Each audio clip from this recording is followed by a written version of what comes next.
All right, folks, welcome to Inside the Numbers with the People's Pundit. I'm your host, Rich Barris, the People's Pundit. Don't forget to like the videos if you like them, and of course, to follow along and subscribe. All right, look, we're on everywhere. You know what? It goes at People's_Pundit on X and on the Gram, and at People's Pundit, period, no underscore at People's Pundit on Truth and on Getter. You may notice camera angles a little bit different. Stuff's all over the place. I think there's even now. Let's see, you can't see the socket. There's going to be some changes coming up here soon. It's going to be a different angle. So you're just going to pop on the show one day and it's all of a sudden going to look really different. The thing is, though, we were doing all this stuff to the walls and, ordered all of these cosmetic things. And the furniture, which wasn't supposed to come first, came. And because it takes time, it's sitting out there right now. All right. It's going to be a different thing, it's going to be a different thing. Everyone's got to evolve. Everyone's got to change, and we're going to do a little bit more, a little extra, right? We're going to have a little bit more chill of a scenery, I think I'd say. But it's a little bit of a mess right now. So bear with us. It's going to be fun, though. All right. Of course, the best place to follow us, as always, is right here. peoplespundit.locals.com, peoplespundit.locals.com. Maybe I'd give you a mini tour locals soon, although that would consist of nothing much but me going like this. I mean, it's pretty cool. But the problem is all the other acoustic stuff, which I think we're going to change. I think I like the brick better. I don't know. You guys, maybe I'll do that on locals. Maybe we'll go through some of the acoustic samples and see which ones you like better. Zigzag diamonds, the brick. I like the brick. And then there's just what looks to be like wood paneling. That's pretty neat too. I think I like the brick though. And you tell me. I thought this thing was going to take at least a month to get. These things are going to take at least a month to get here. It's going to look more like a hangout zone or a man cave than it's going to look like the People's Pundit podcast. But you know what? That's kind of dope. Laura loves it. She struck gold with this. And you probably hear the echoes in here because all the stuff moved around. But she struck gold with this. She was like, no, I think I really want these. And look at what it looks like in black, which is the People's Pundit, black and white, right? And we're going to have, I don't want to give too much away, but it's I think she really struck pay dirt. I'm in love with this stuff. In fact, I wish I would throw, how much money I spent on my couches in my home, my living room couches.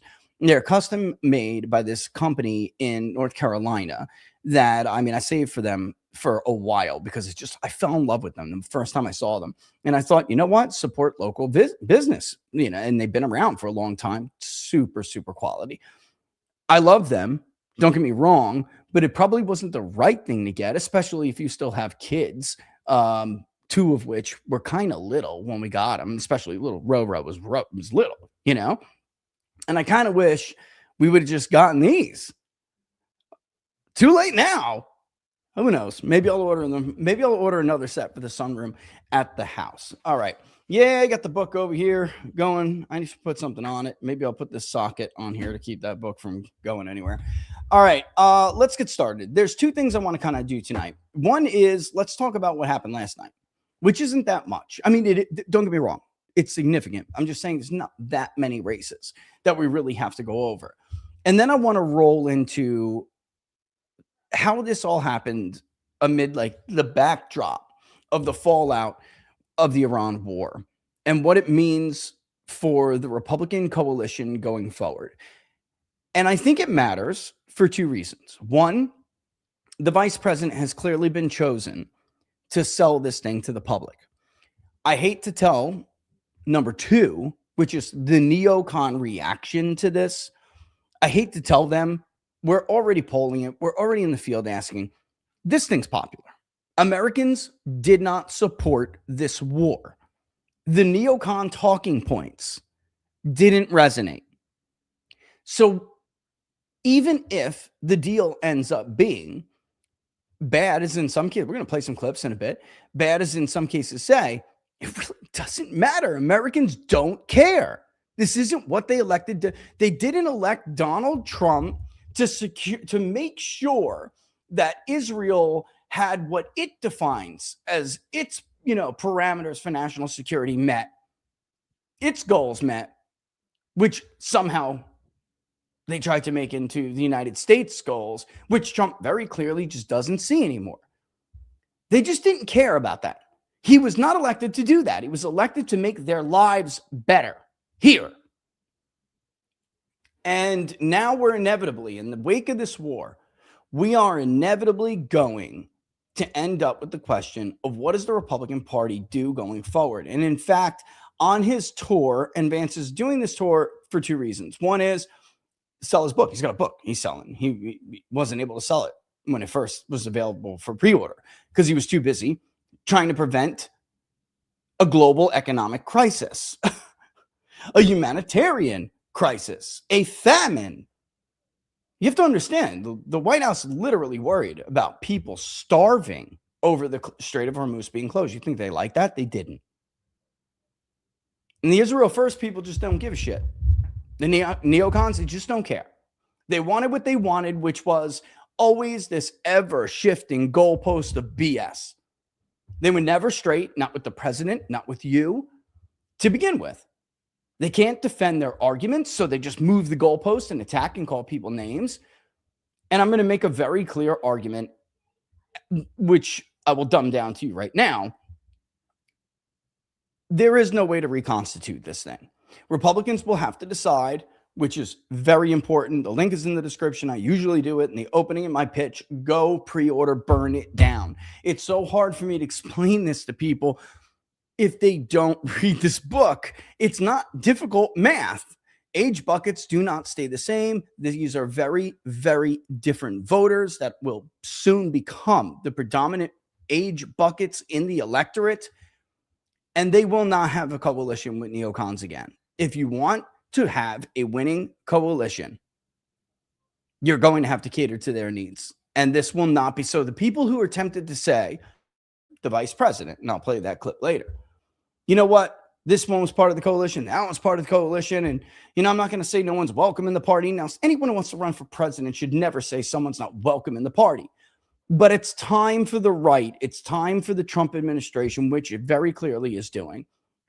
It is time for them to not even pay lip service to what the neocons want. Neocons have money. They don't have votes. But I'm going to leave it there. And speaking of votes, we will start with going over what happened last night in Georgia.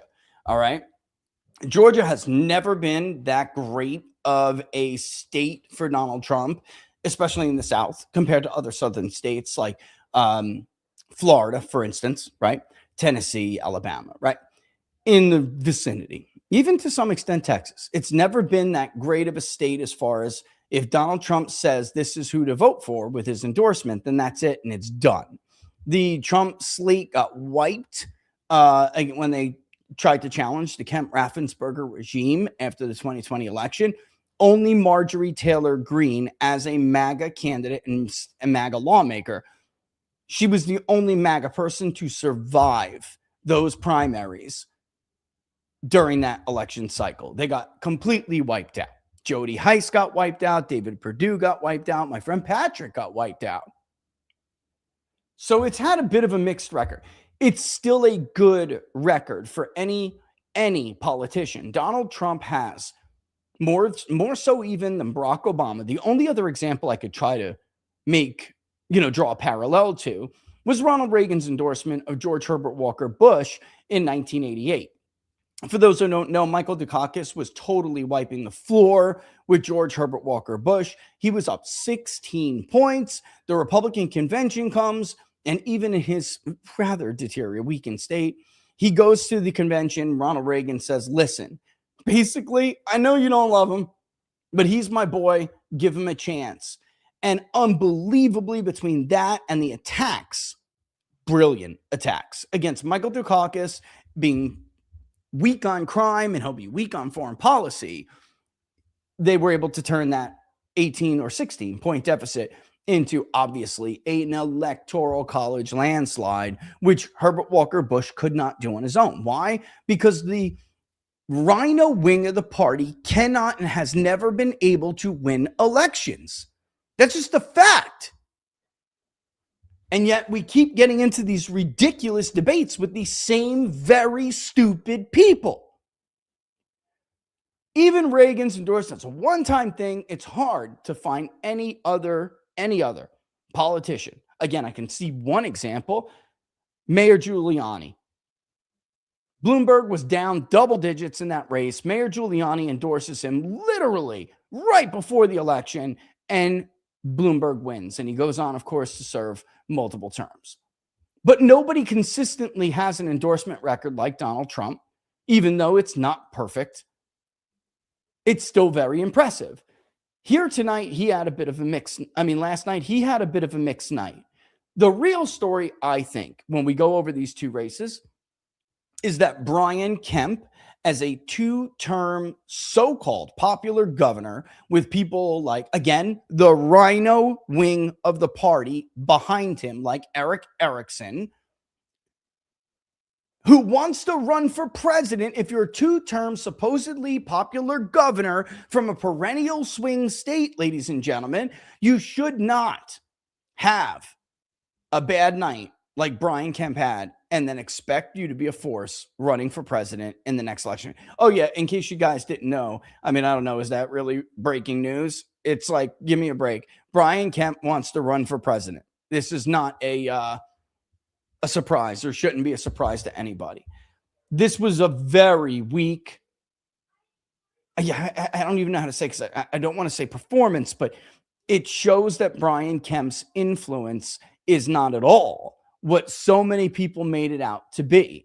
And maybe after the 2020 election, when the MAGA candidates ran, it should get people like me to think, was it their message? Their message just simply wasn't good enough. The same thing happened last night to Vernon, right? He basically had almost every issue on his website running for Secretary of State about the fraudulent election in 2020. And it wasn't enough. And he ended up losing to a guy who made a deal about it too, but he more like tiptoed around it. And I'll show you that in a second. All right, first, let's just get into the results of this race, what you're looking at here. Rick Jackson, who was backed by Marjorie Taylor Greene, beat Burt Jones, who was backed by Donald Trump, and backed by Brian Kemp. Paul, if you're out there listening, $100 million. If you want to know what it takes to beat a Donald Trump endorsement, well, it's about $100 million. So I argued after Massey's defeat and after Indiana, where incumbents went down, despite Donald Trump not even endorsing or having anything to do with their races, everybody argued about, it's Trump's, is this, it's that. It's that. They overstate the impact of the endorsement. An endorsement is definitely a damaging thing. If you are running against Donald Trump's endorsement, it is hard. It's damaging, very damaging. But the fact of the matter is, it can be overcome. Massey easily would have won if it wasn't for $30+ million spent in a cheap media market like Kentucky for. $32 million. Donald Trump's endorsement would not have been enough. So she wants me to try something. I'm not doing that live on air. I'll just go like this. Of course, I'm going to do it live on air. I'm just going to take myself out of the frame. Oh my God, she made my jam. It's a little different. It's healthier. Okay. Keeping an open mind. You want my opinion, right? You're telling me that's healthier? Mm-hmm. That's better. Right. That tastes better. Mm-hmm. For real? Mm-hmm. It's brown rice inside jazz. Oh my goodness. You need to share that. Well, maybe you don't. Nope. Locals is always asking for Laura's recipes. She's not doing it. All right, so it was close, but after all, as it turns out, after all, a Trump endorsement is definitely overcomable. This was a problem for Brian Kemp, but I would argue the governor's race is a bigger problem when we're looking at the viability of his poll here.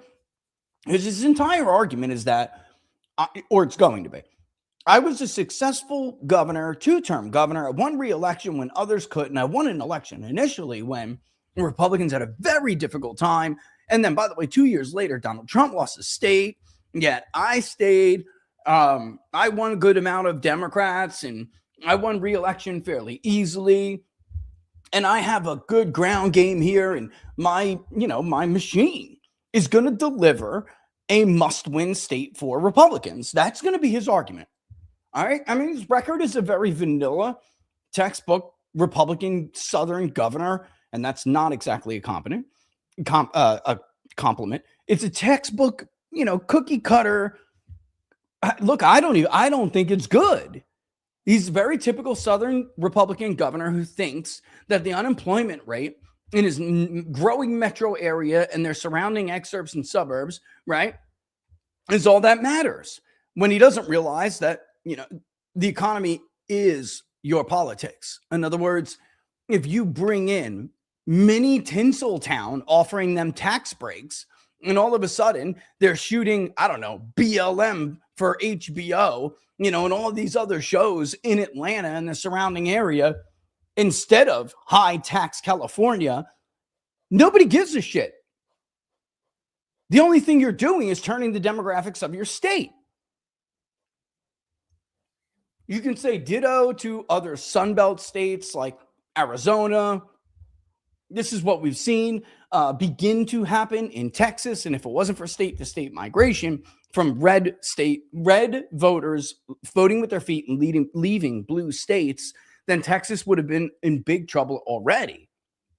So anyway, this doesn't really bode well for him, because here he was even on the same side with Donald Trump, and he still went down. His guy still went down.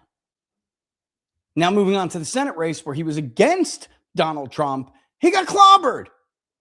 And that is including, and by the way, you could have made a lot of money last night. I'm sorry I wasn't there. When the early vote dropped, Mike Collins's vote, his chances of winning this race plummeted. I could have told you guys that so many of these central and southern ancestral Democratic, but now they vote Republican, counties were going to flip back. And as soon as you saw Catoosa and other, northern Republican counties go to Collins, outside of one, right? Go to Collins outside of one, which totally obviously a backyard. You should have known that it was going to flip. So I'm sorry. There was a huge opportunity to make money last night in this race. If I didn't even myself, guys, I was kind of dealing with something. And plus this wasn't even ready. There was no way I could even get the camera up and back up and ready to go, and kind of rigged it today. We jerry-rigged it. Is that racist? Am I allowed to say that? We jerry-rigged it to get it up and running so we could have this show today. But again, blow to Brian Kemp and his argument, his entire justification, the presidential justification for why he's going to run for president. Big blow to Big Con, who got behind Derek Dooley. Again, you have like these so-called pundits who are really undercover consultants, and they're like often undercover operatives, right? They're just like dark money operatives and consultants like Eric Erickson, right? Big blow to him and all of his entire crew. But again, if Brian Kemp lost this one, but then won the governor's race because he was on the same side as Trump, then that may have been salvageable. In the end of the day, guys, I'm just going to give you my take on this race. Mike Collins will go on. Mike Collins, who we've had on this show, will go on to face Jon Ossoff. This is not a toss-up state. I hate to break it to you. Anyone who's telling you this is a toss-up is bull. It's total nonsense. This is Jon Ossoff's race to lose. He is the incumbent. That is number one. And number two, he's good at this. Okay? He understands what moment in time we're in and how to navigate it. He has a brilliant strategy, very articulate, very appealing message, whether you want to admit it or not. We've polled it. And if you watch the show, you know that. I just don't see it happening. As of right now, I don't see it happening. The same thing with North Carolina, guys. I mean, you got all of these people putting up their ratings, toss up this, toss up that. It's horseshit. Georgia leans Democratic, and at this point, North Carolina is at least leans Democratic. So you have these two must-hold Senate seats that Democrats absolutely cannot lose. You have Georgia, where Jon Ossoff is defending his seat. Trump won it by 2.2%. it's lean D, at least. And I'm being generous here. Then you have Michigan, which there is a way for Democrats to take the Senate if they lose Michigan, because let's say Al Sayed is just not electable. Although I got to tell you, I watched an event of Al Sayed's the other day through somebody else with somebody else, and the guy was extremely articulate, and he is going to have an answer for a lot of these attacks. Is he a flawed candidate? Yes. Is he also a flawed candidate who's out of the cookie cutter, and he's not nominated yet? That's not until August. But the fact of the matter is, he is probably going to win, almost certainly at this point. And everyone just thinks he's insane. He's got a funny name. He claimed to be a medical doctor and he's never practiced and blah, blah, blah. It's all bullshit when the guy's talking about issues that people actually care about when nobody else is, and we're starting stupid wars that nobody wants to start. I hate to break this to you. I feel like Republicans completely forgot the lesson of Donald Trump, that voters will overlook a great deal of flaws in their candidates who are talking to them and for them and on their behalf about issues that they care about. What's that? Forget or choose to hope and ignore that it's not true. Yeah, they just pretend like it doesn't exist anymore. And you can't do that. That's amazing. You can't do that because reality always wins. Yeah. All right. So and then who's he going to face? He's going to face Mike Rogers. Yeah. Mike Rogers is a national security deep state Republican. The worst Republican you could possibly run in the state of Michigan. You can put it a toss up now because you believe the fake polling. Mike Rogers could not put it away when Donald Trump was on the ballot. This is a guy who even ran behind Donald Trump in Oakland County. There's like no justification, especially with Michigan, which tends to vote more to the left than the nation in midterms. It does. Except one, right? Yeah. And then even when he had to win re-election, Snyder he was the only one who did well. The rest of them got cleaned. All right. I'm sorry. She's over here like giving me the taste test. Like, I can't keep it. Give me a second. All right. So that's basically it. And those are the Democrats' must wins. Republican held seats. I wouldn't say they're must wins because it's just not really the case. Again, North Carolina is held. That's gone. It's gone, guys. It's gone. Peace out. Out of here.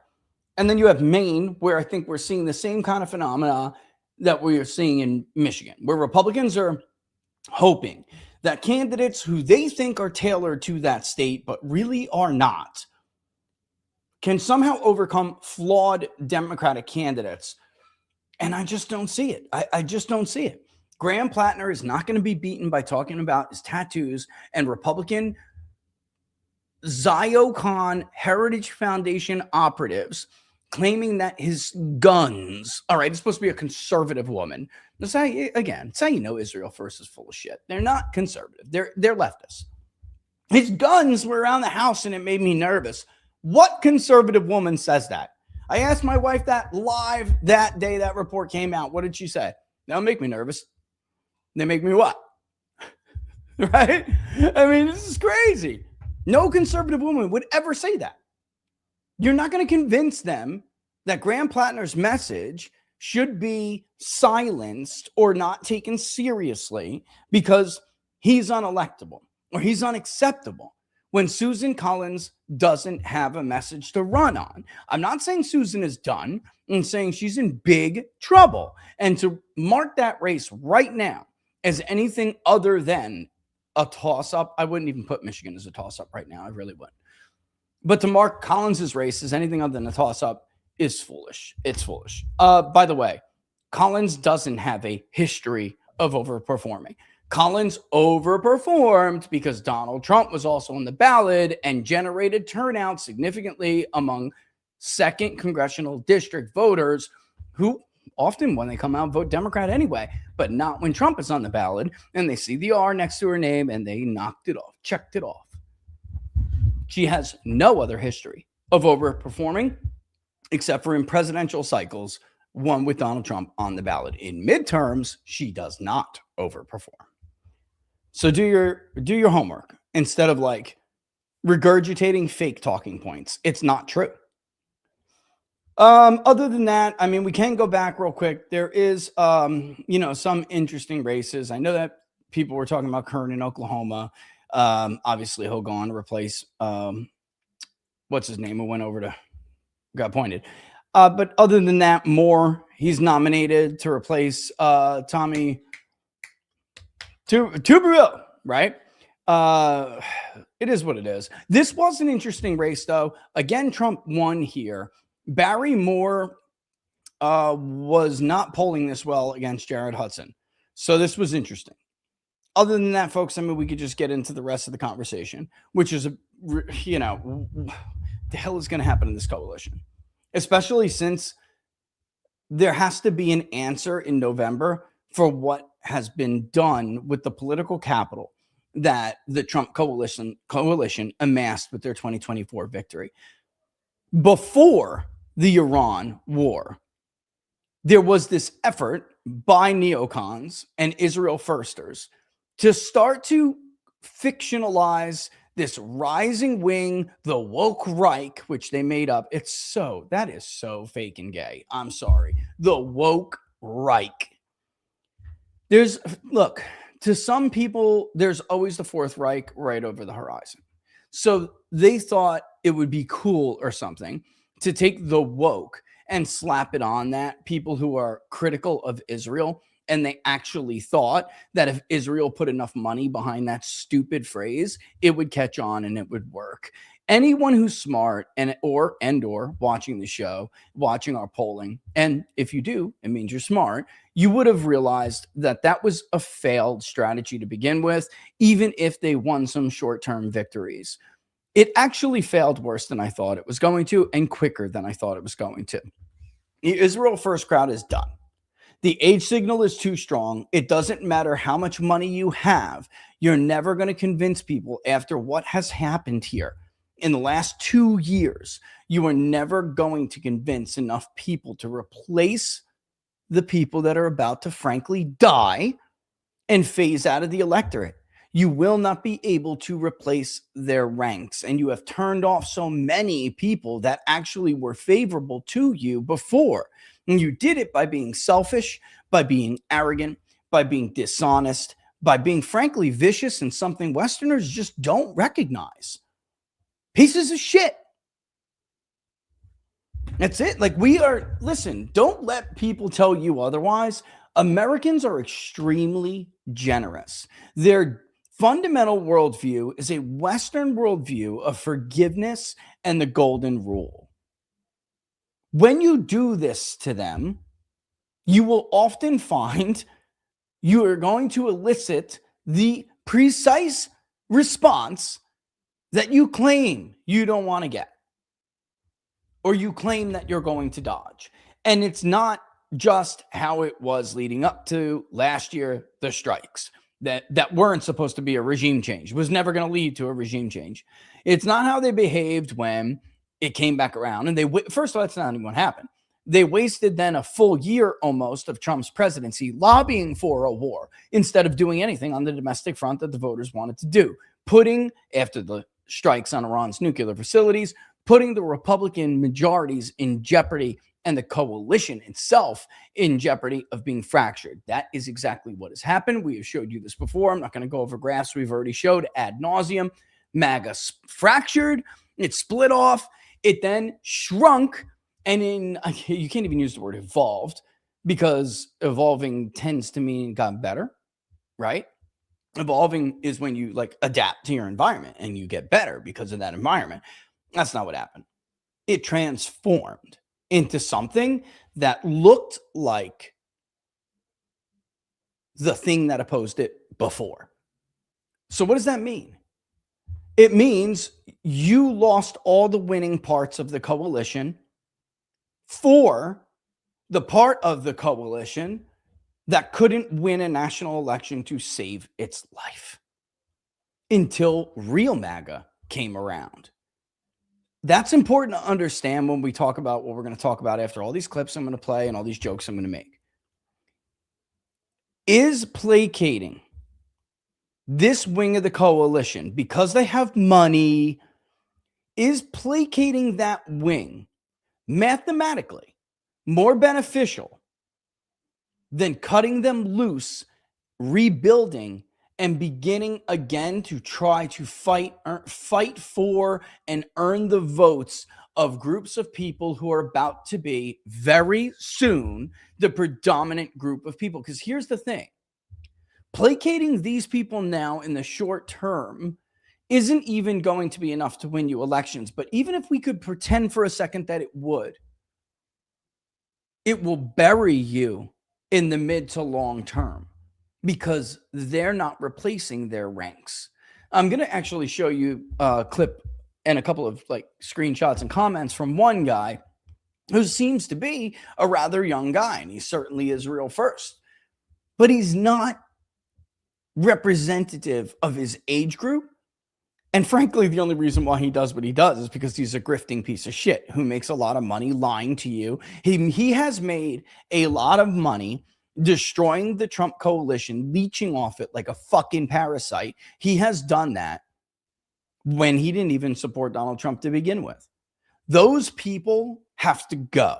I don't mean, I'm not over here calling for censorship or whatever. And this may be a good time to start this. Because we have this clip, right? I thought I had this clip. Did I not load this up? I have it. So give me a second if we didn't load it up.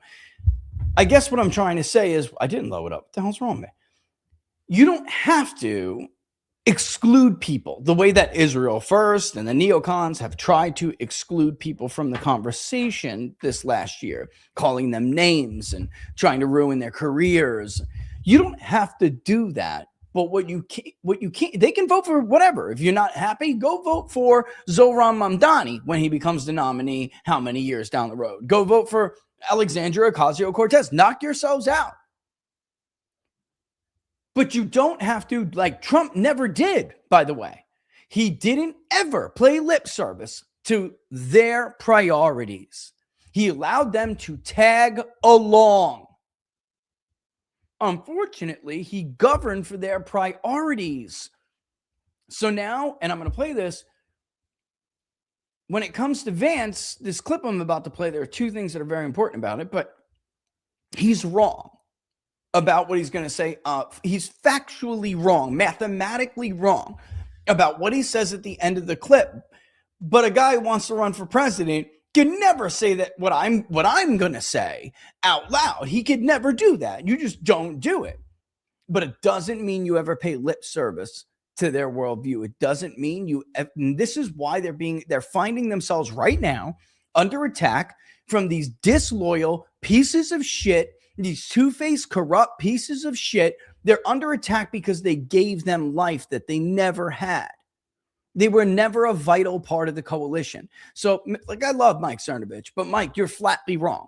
They're not a vital part of the coalition. They have nowhere else to fucking go. Let me ask you a question, bro. Do you really think Billy Crystal has been voting for Donald fucking Trump?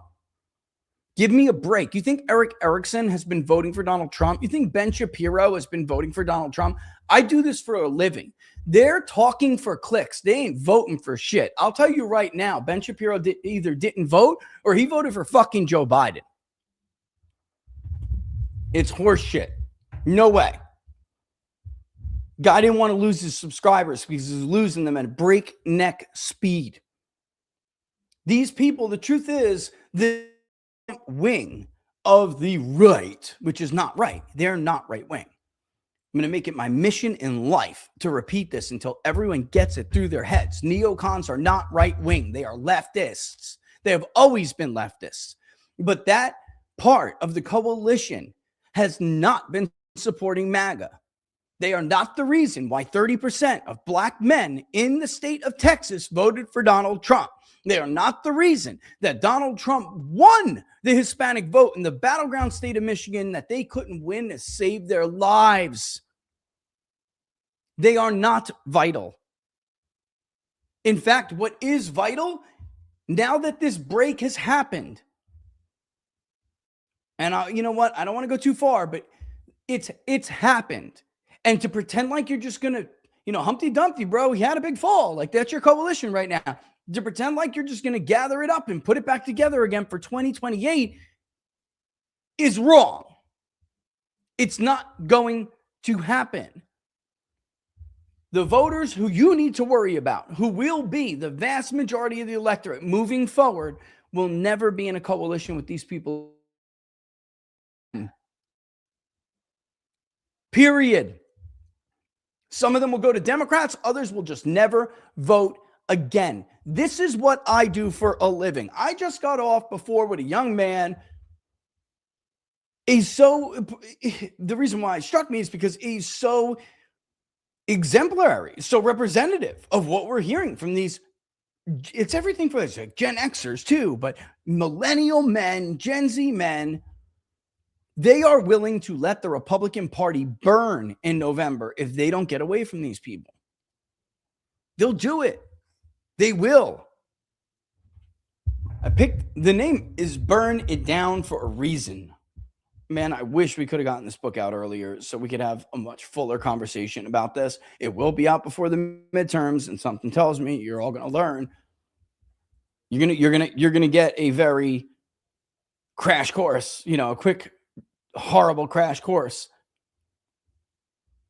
And even if we all trying to mitigate it as much as possible, I can tell you no matter what happens, it would have been worse if Trump did not do what he did here, which is finally start listening and say, enough's enough. These people they're not in good faith.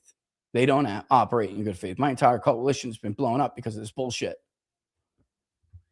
Let's play the clip of Vance on Megyn Kelly, whom they attacked before I play it.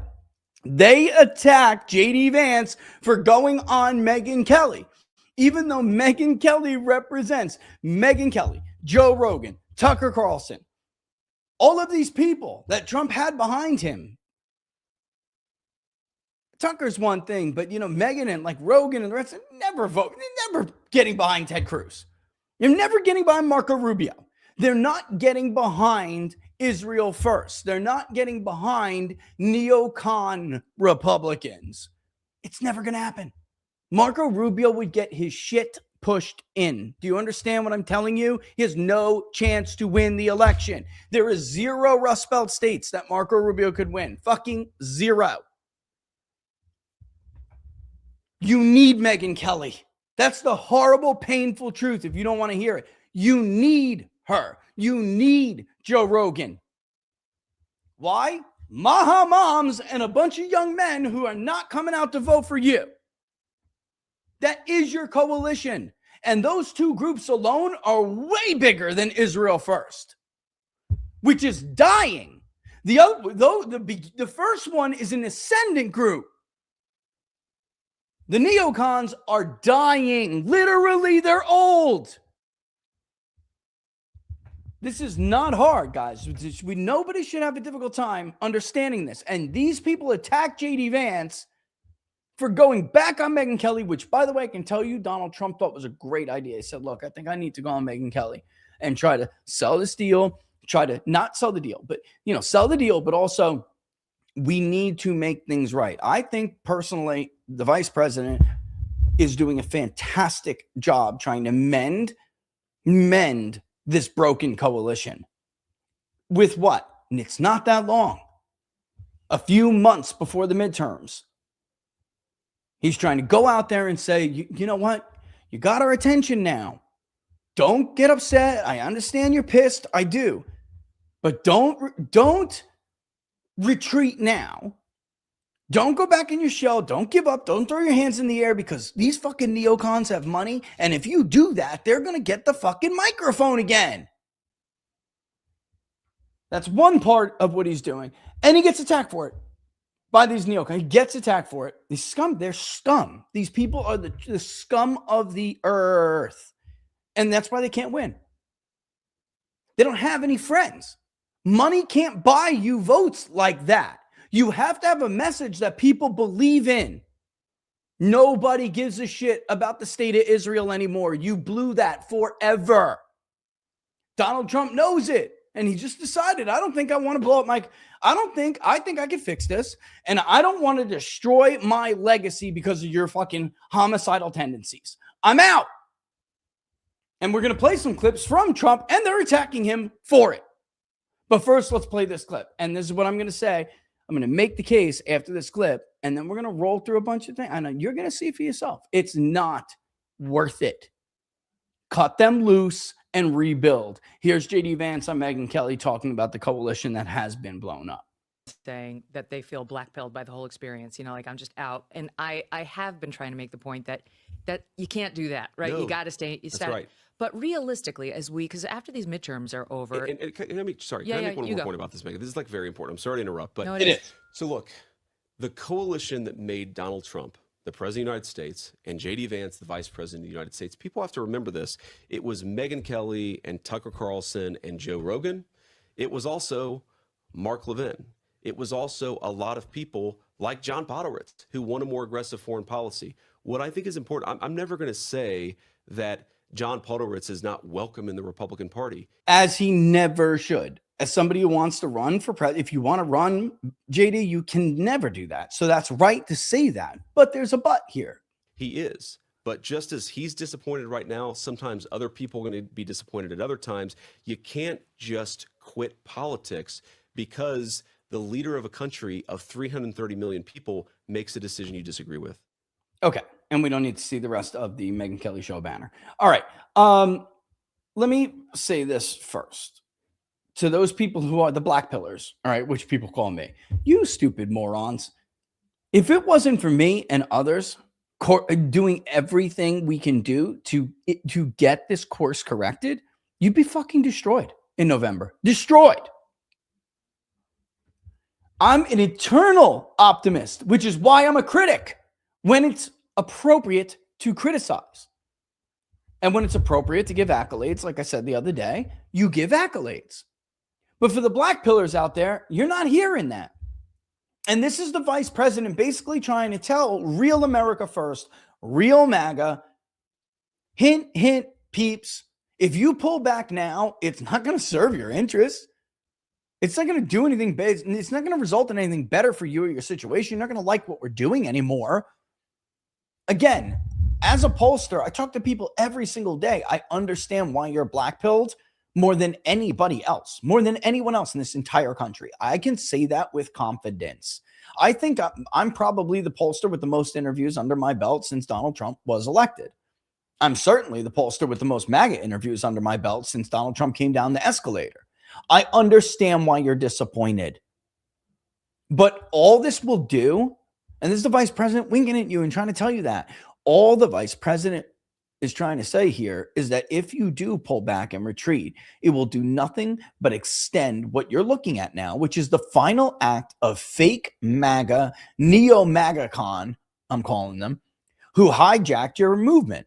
They're dying. They're going to be dead soon. This is their final act. The Iran war was their final act of foreign policy sabotage of the American superpower.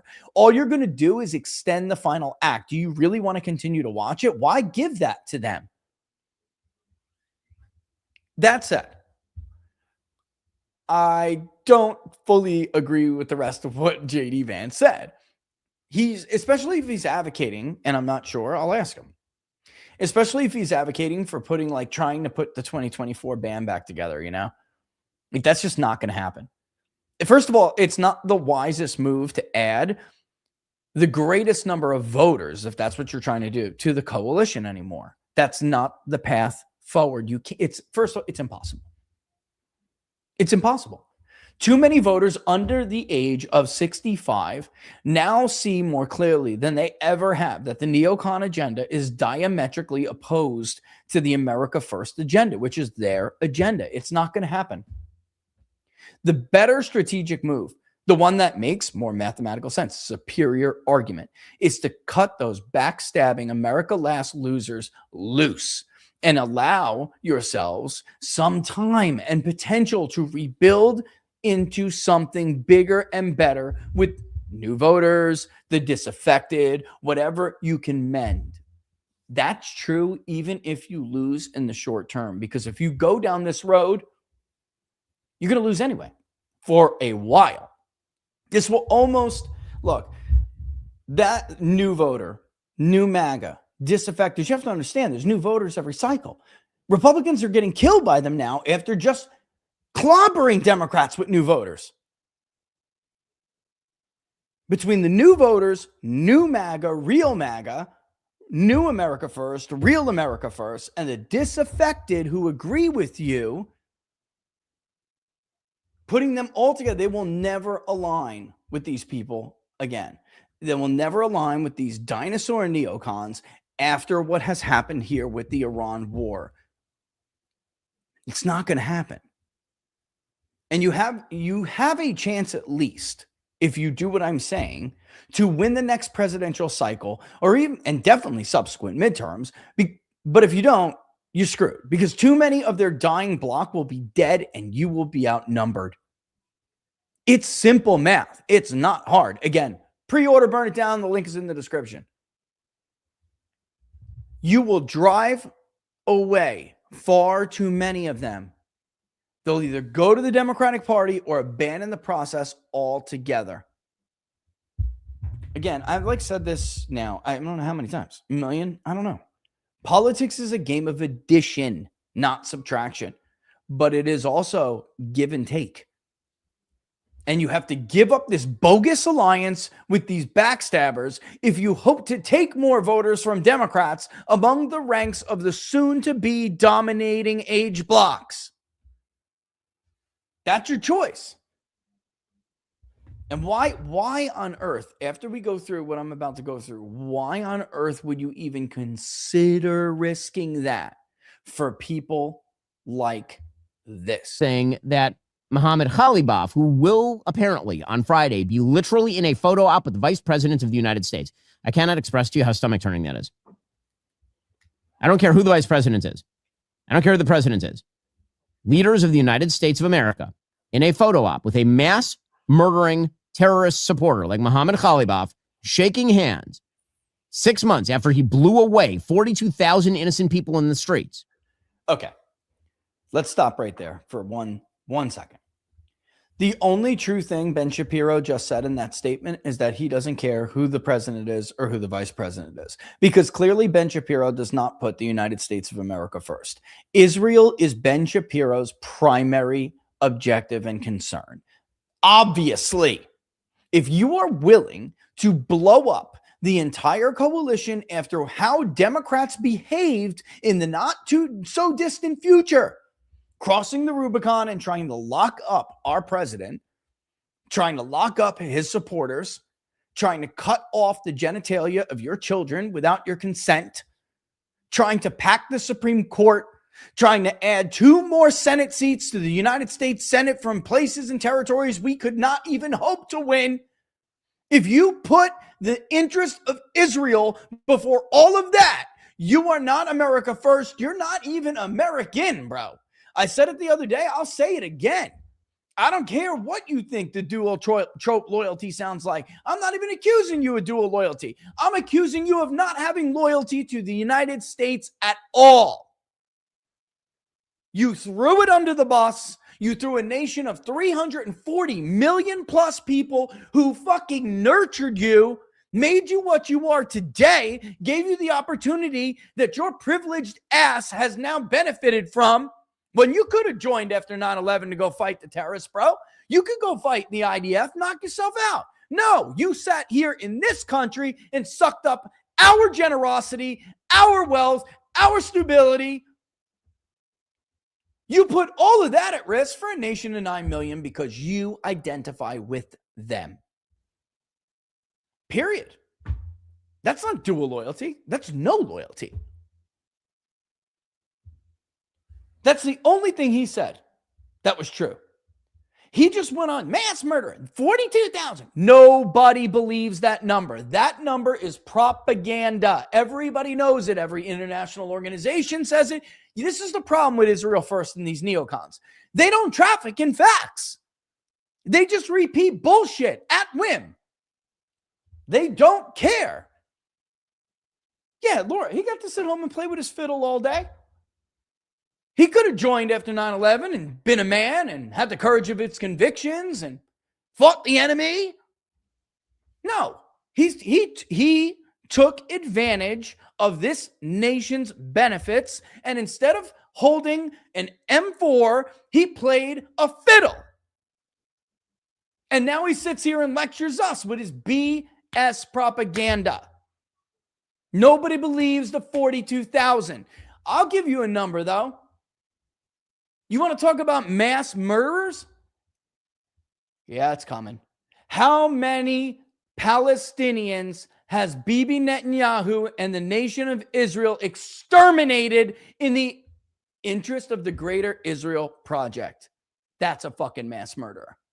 And that's why he can't even leave and go to most Western nations without being arrested. He can't step foot in Canada. Prime Minister Maloney would put her foot up his ass if she went to Italy. He can't go to Spain. Why? Call this one a mass murderer over a fake number, a fake ass number. I'm going to show another example of this, by the way. They just don't care about facts at all. As a matter of fact, you know what? Let's go to another, just to prove the point, just to prove my point. Bear with me. We're going to go down the list here. I'm going to give you another example of them just deciding to say things that aren't true. And this is the worst part about it. It's because it's not just, Israel, it's like neocons in general. They don't seem to understand that morality isn't an argument in international relations, number one. It's just not. Because if we were fighting over morality, folks, we'd be at war with, all the time with multiple nations. It'd be unsustainable. You can't fight every so-called evil regime. It's ridiculous. It's ludicrous to even think so. But the fact of the matter is, it's not even like even if it was true, we couldn't do it, but it's not true. The morality points that they make are fake. And this is, I don't know how else to say this. I don't understand what you want us to do when you say things like this. Let's pull it up. Here we go. Oh, come on. Did he delete it? Is that why it's gone? Of course he did. He expected it to comment. Of course he did. See, I should have screenshotted that shit while I had the chance, which I actually did quote tweet him, and I'll bring it up. It's that Bonchi Red State guy. He wasn't alone. Yesterday at the summit, Donald Trump brought up how basically the main war is, us between Iran, and then you have, Israel hiding in Lebanon and just like killing innocent people in Lebanon. And I told Netanyahu that I don't like his tactics. And one example he brought up was the bombing of one apartment complex, there were multiple times this happened, but this was one. I know the specific event that Donald Trump is referencing, which is the worst part about all of these people attacking him for saying this. He said, I told him that I don't agree with this. You don't need to blow up an entire apartment complex in order to kill one terrorist. And that was a nice way for Donald Trump to put it. One of the biggest consequences, worst consequences of this war will have on the United States, our image and our superpower status, aside from breaking the security agreement and drastically reducing our influence in not only the Middle East, but because of the security agreement being so similar to Asia, it will obviously have an impact on Asia between the Koreas and Japan, of course, and ultimately China. We can't protect Seoul. It's obvious. We can't protect Japan from Kim Jong-un and his intercontinental ballistic missiles. But the other thing is that the damage to our moral might. The United States does not behave in combat the way that we just witnessed Israel behave, even before the Iran war, with how they behaved in Gaza and the West Bank. We don't allow that. Those are war crimes, not just by our standards, but by the international community standards. We don't behave like that. If that was us, we would not have taken down that entire apartment complex. We would have put ourselves at risk to do so, but that's what makes U.S. soldiers so incredible and so brave. We would have had to go kick that door down. Anyone who has ever served, if you served in Iraq or Afghanistan, you know what I'm talking about. You can behave like that if you want to end up in fucking Leavenworth. You cannot just go and kill innocent people at whim. Israel claimed and told the president, we're going after a Hezbollah militant. Actually, it was after the fact. He said, we were targeting a Hezbollah militant. It was total bullshit. In fact, that guy was regular army, Lebanese army. Folks, there's not too many opportunities in the Middle East in places like Lebanon, especially if you're down on the socioeconomic, ladder. That's a job to that guy. He punches in. He's regular army. He punches in. He does his job. He comes home. Well, while he was at work that day, he got falsely labeled a Hezbollah militant. You know who was home? His 4-year-old daughter. And a bunch of other innocent people that just so happen to live in that apartment, because it wasn't some militant compound. It wasn't some out of, off the grid Hezbollah stronghold in Lebanon. It was a fucking civilian suburb. Trump was absolutely right to start to make statements that separate how the United States military behaves and conducts themselves in combat, in a war zone even, and contrast it with how Israel has been behaving. That is unacceptable behavior. It's a war crime. There are rules of engagement, folks, that are just straight BS. And they've gotten a lot of our soldiers injured and killed because they expect our soldiers to do too much. But there is a difference between that and just indiscriminately killing people. How Israel conducted itself, you're gonna lecture, even if that fake ass 40,000 plus number was real, you're gonna lecture anyone else after how Israel has behaved itself.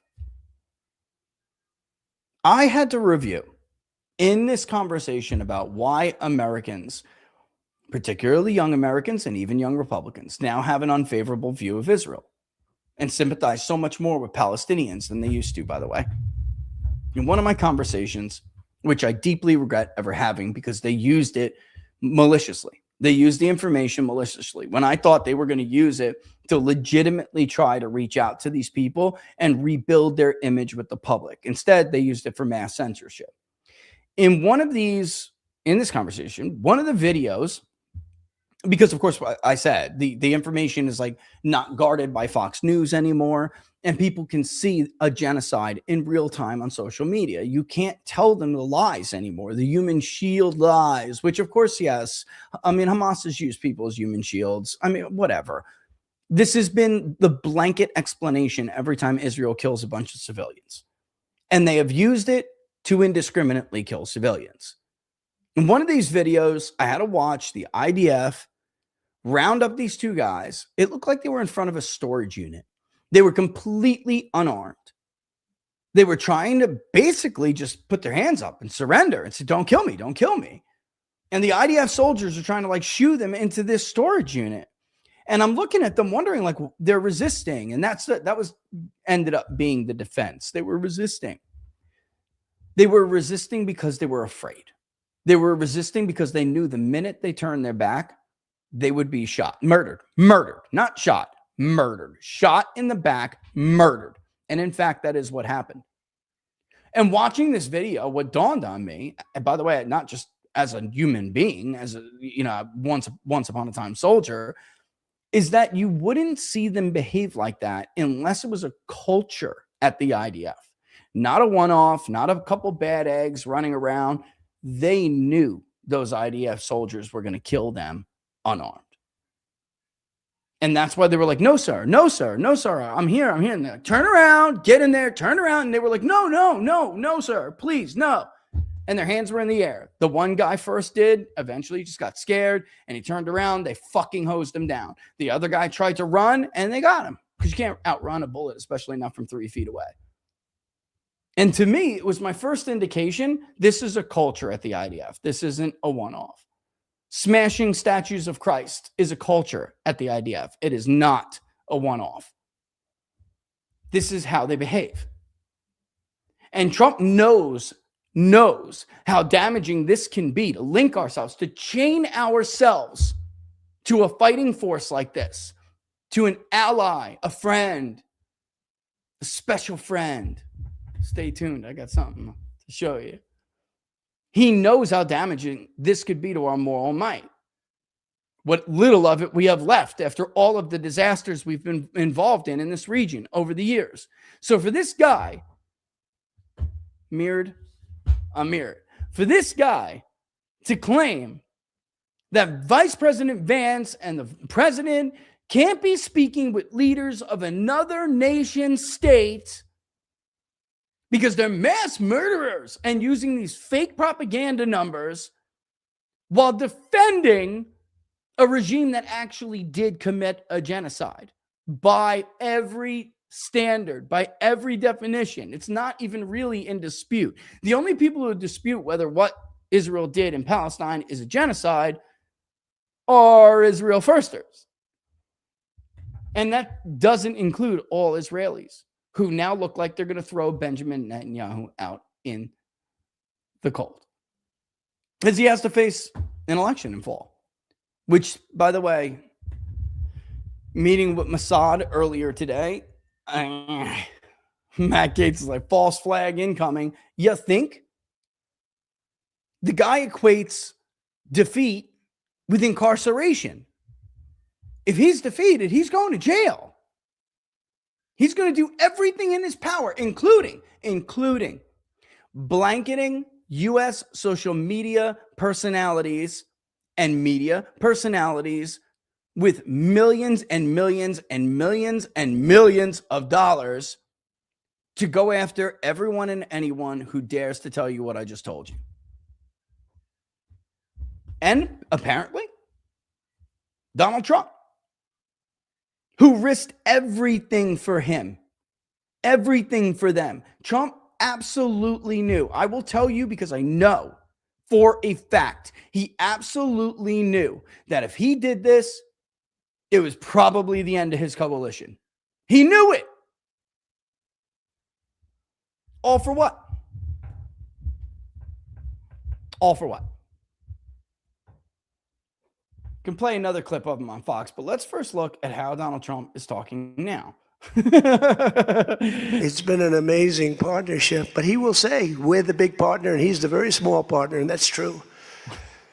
So listen, I got like 10 calls like, dude, are you telling them to say these things? Look, I told them that, public humiliation rituals in reverse this time, every couple of days, couldn't hurt. Why? Because of this foolish decision to get into this war for people like Ben Shapiro, who never supported him to begin with, Mark Levin, who never supported him to begin with, for Benjamin Netanyahu, who was the first person to congratulate Joe Biden on a stolen election, to do this inexplicably had led to your image being irreparably damaged as this tough guy who can stand up to all of these interests, to all of these very strong, powerful interests in people, and care about only the forgotten man and woman that had been damaged significantly. And it was replaced with your BB's bitch.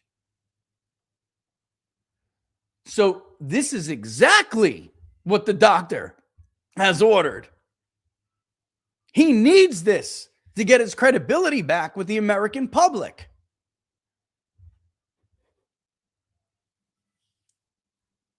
Some of the stuff I've seen in the last couple of days, B-52 Stratofortress goes down, and Israel firsters and are celebrating on social media. Some of them even making stupid comments alleging that Israel did it and claiming credit where you haven't seen anything yet. And you can click on their accounts and go back and see a month ago, they were praising Donald Trump for all he was doing in the Middle East, for fighting a war that he knew his base didn't want, the American public didn't want, his coalition didn't want. It's just, this is music to my ears. It's like Donald Trump is back, man. He's back. That's why I stress what I do, what JD is saying. You exit now, and all you're going to have are idiots like this. This MOU appears to be, just from the text, a disaster that does not achieve any of the actual signal goals that were set by the administration at the beginning. There were effectively 5 goals that were set by the administration at the beginning. One was ending the nuclear program, not just nuclear weapons, no nuclear enrichment, zero enrichment. That is not in the deal. Ballistic missiles ended. That is not in the deal. And the president today suggested that ballistic missiles should actually continue to be held by the Iranians because the Saudis, our allies, also hold ballistic missiles. Okay, stop. Inadvertently, what he just said has completely confirmed what I told you on Monday, which is that they're just now openly admitting or saying things like that, that what they really mean and what they've always really meant is this didn't have anything to do with the nuclear program. They wanted Iran exterminated. Exterminated. Not a new regime. No regime. Iran in chaos and a civilization on the brink was their objective, not the United States. Donald Trump was willing to make sure that their nuclear program was obliterated. Donald Trump was willing to make sure that there was something in place that could help us watch. But it's Donald Trump, not an ideologue, certainly not a neocon, even though he got duped by them and he joined the ranks of the neocons for a while. This is what he does. He can pivot. Once he realizes you're no longer helping him, you're hurting him, he'll turn on you. And that's what he's concluded here. But it was never about the nuclear program for them. It's total bullshit. It was always bullshit, which I'm going to show you in a second. A great example of another one. Another total fraud who never supported MAGA, never supported Donald Trump, and has done nothing but parasitically drain the capital from the Trump coalition and the Trump presidency for himself and for himself only. Because that's all these people give a shit about. This guy isn't even connected to Israel in some great detail. It's not that. They're just paying him. He's just getting paid. But in the meantime, he said one thing there that's just flatly false. Donald Trump is Donald Trump. He will offer you a carrot. 2.5 days talking about an MOU that wasn't even released and their claims were debunked over and over. Now it's released. The vice president's been all over the place explaining, you know what? If they want to be let back, if they prove that they really will not rebuild their nuclear weapons program, then we will give them a carrot. We will incentivize them. As I told you, maybe you don't like it. Maybe you don't. Maybe you think it's worse than the JCPOA. But the bottom line is that was always going to be the result of this stupid war, a consequence. This was a dumb war. Americans were never going to stand for the extermination of a people. Maybe that's okay to Ben Shapiro, but that's not all right to Americans who never supported the war. Remember, Ben? They never supported your war. They never cared. You were going to ask them to what? Exterminate an entire nation? One bigger than Iraq? This is just crazy, man. They can't have ballistic missiles. So only Israel has a right to defend itself, right, Ben? Only Israel has a right to defend itself. No nation on planet Earth has the right to tell another nation that they cannot have weapons like ballistic missiles to defend themselves. This is insane. You only hear this from dumb people who either don't know better or actually are so dumb they believe they have the power to do that. We will be at war with everyone at any given time, anywhere. Period. Does Iran have a right to defend itself? How many times have you seen a pollster ask that question?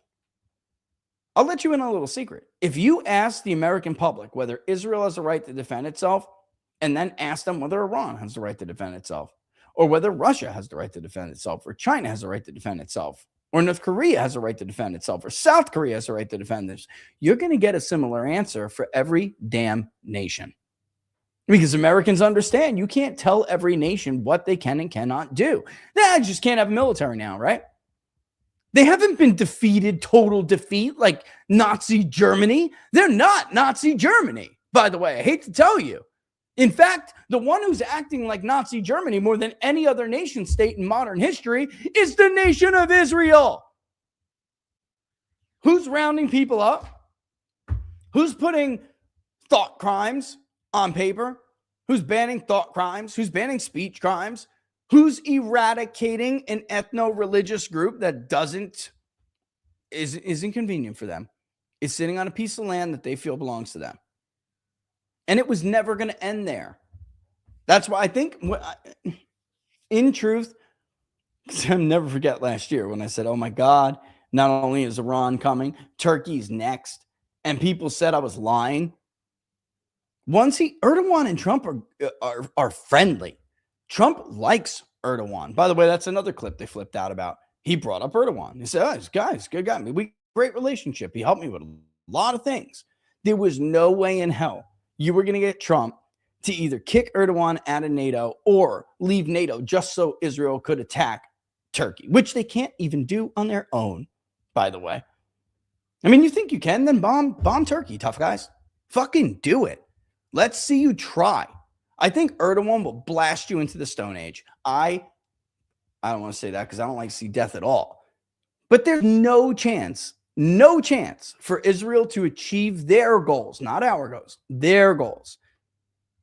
They will lose because, they're acting a lot like Nazi Germany. The same thing. An aspiring hegemon encircled by perceived enemies, attacking all of their neighbors in order to expand their territory so that they could feel safer.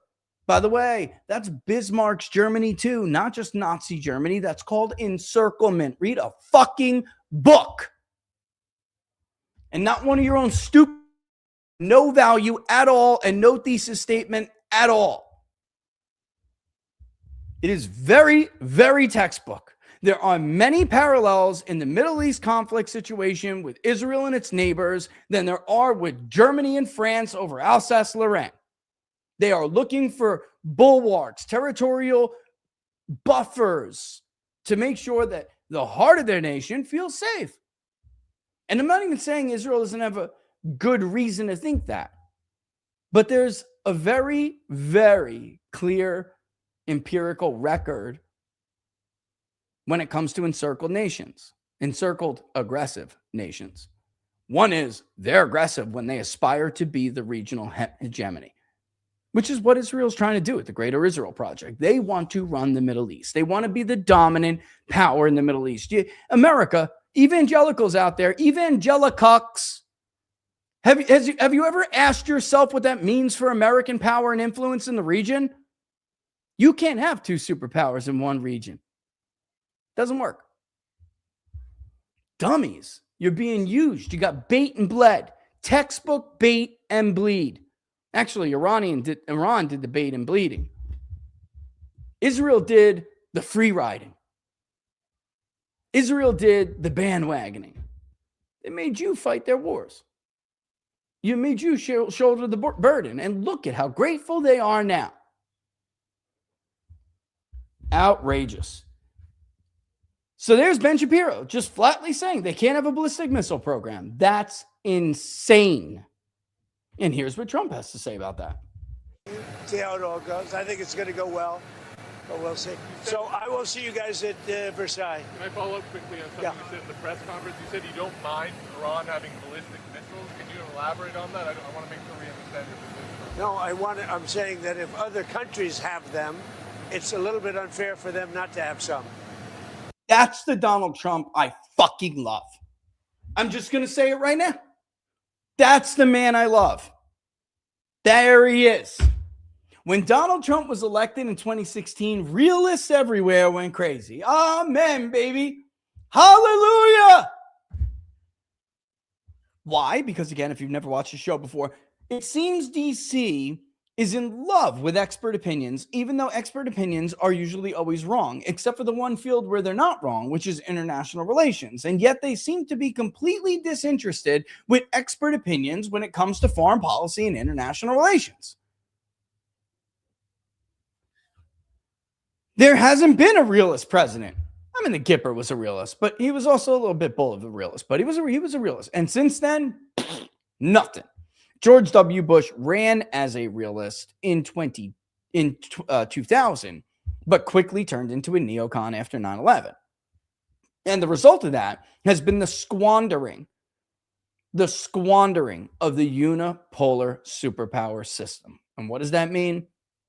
There's only one example in modern history, especially the history of liberal nation states. There's only one example of a unipolar system, and that is the United States after the fall of the Soviet Union. We were the only true superpower, great power, that could project our power into other spheres of influence. Before that, during the Cold War, it was a bipolar system where we had the United States and the Soviet Union basically balancing use correct terms, in a security competition with each other. And as it turns out, bipolar systems are actually rather stable. Sure, because of idiots who used domino theory and other crazy myths of empire. Read it, Jack Snyder, join the Locals book club. You know what I'm talking about. Because of that kind of nonsense, we had proxy wars, but we didn't have great power conflict the way that we had in the prior system, which was up until then the most common system, which is a multipolar system. Multipolarity, which means there are more than two great powers. You had Britain, France, Germany, Japan, Russia, the United States, even Italy became a great power at one point. And that led to 2 world wars. When the end of history, idiots with their stupid terms, came following the fall of the Soviet Union, we fell into a unipolar system. And we squandered it because of idiots like Ben Shapiro who say stupid shit like that and talk about madmen. Kim Jong-un was a madman too. I mean, are we all like 15 years old? Does nobody remember that these same morons said we had to do the same dumb shit, arguing that we had to potentially invade North Korea to protect Seoul, to take away their uranium and stop them from building nuclear weapons and ballistic missiles? Well, guess what? That didn't happen. Has Kim Jong-un used any of those things on his neighbors? Nope. And God help us if the day comes where that system falls apart, because Israel first and Benjamin Netanyahu just crashed the security pact.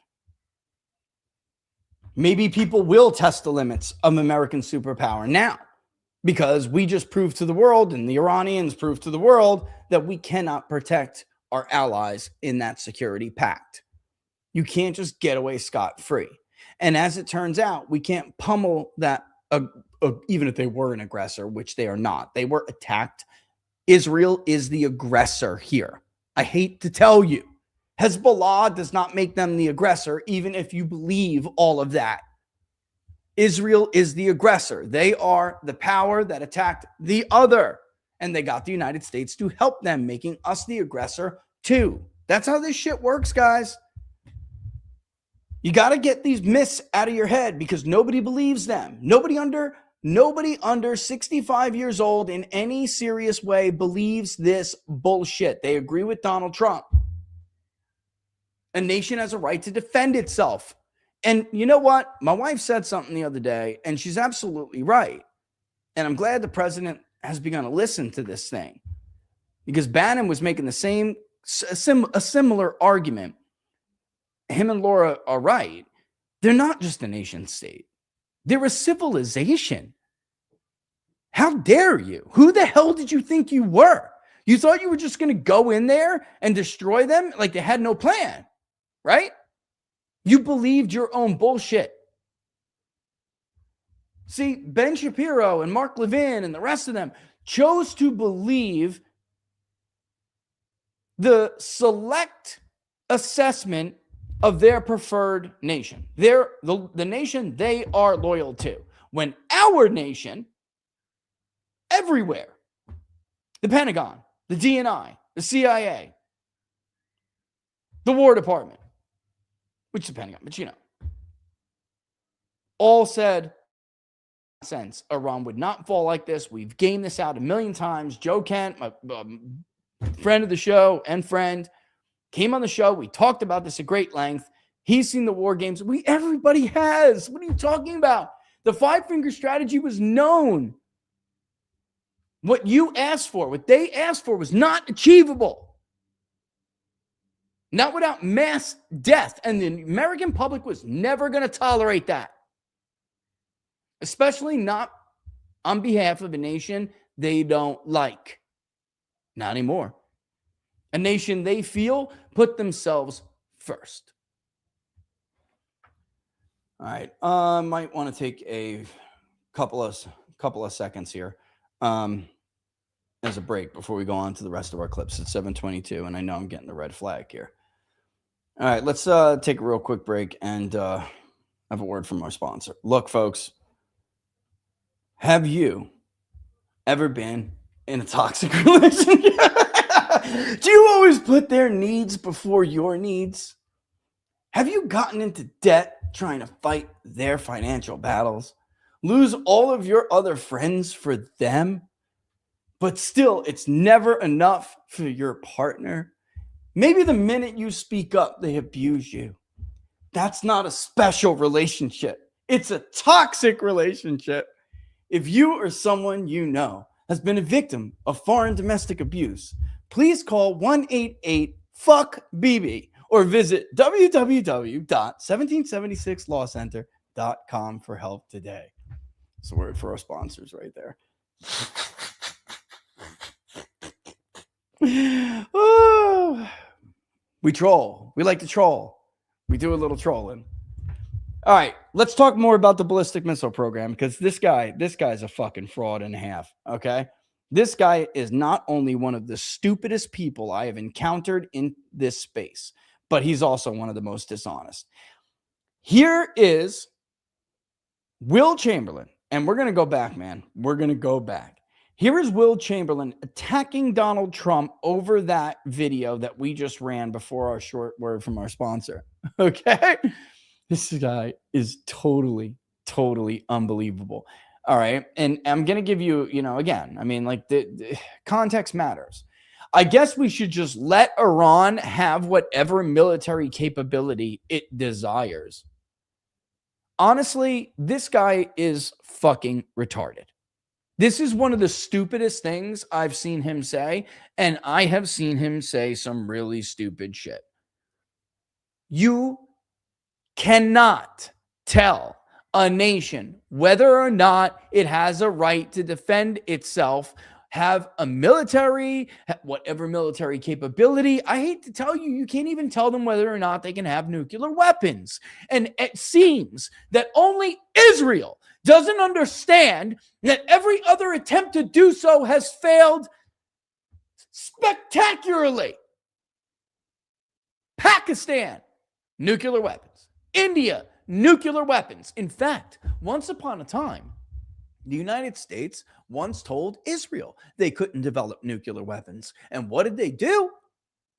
They stole hundreds of pounds of uranium from a power plant in Pennsylvania, a nuclear facility in Pennsylvania. They stole our uranium. Declassified documents from the CIA now prove this once claimed conspiracy theory. Let's look a little bit more at prior claims made by Will Chamberlain, okay? Because I want to show you exactly how fake this dude is. Here's Will Chamberlain saying, we have the text. He's talking about the MOU, which the president and vice president have now explained ad nauseum is an outline and is being lied about quite a bit. We have the text. The deal is absolutely terrible. There's no getting around it. The text gives Iranians huge, immediate financial benefits. That's false. And protection for Hezbollah in exchange for opening the strait and nothing else. President Trump should renege. I love you, Dave. Here's Viva immediately, first person under here. Panicking, doom pillar. How dare you turn on Trump like this? That's how this works, right? Because, of course, I'm in this screenshot. Are you ready? The war is not even a month long. We haven't taken a casualty in the last 2 weeks. We're systematically destroying Iranian military capability, and they are down to playing their final card, closing the strait, and people are panicking. Relax, folks. Here's Keith Backer in there. Who knows who that is? Panikins. Panikins everywhere, he says back. That, of course, is March 27th, 2026. Here I am. Vance should just bank on skipping 2028. Things can change, sure, but plan smart. Let Marco or some other neocon get steamrolled by AOC and Gavin as they deserve. Panikins, man. Let me go back and give you guys a little bit of history. Okay, here we go. Don't be a panikin. Here's Trump saying we're not looking for a long-term war. I only want one thing. Iran cannot have a nuclear weapon. That's it. Okay, understand something. He's just retweeting that's what Trump just said here. And calling others panikins. He also said that those who were worried about getting involved into an actual war with Iran over the supposed, what was going to be a supposed limited strike against 3 facilities last year were also panikins. These people have the most naked, dishonest goalpost shifting you will ever see in this game. Ever. And here's him now retweeting what Trump's saying. It's one thing, man. He can't have a nuclear weapon. That's it. That's it. That's literally what he said. Iran cannot have a nuclear weapon. That's it. In that clip I just played you before, did they say it was only about a nuclear weapon? No. They started laying out all of these other so-called objectives that Trump said, which are really Israel's objectives, not Trump's.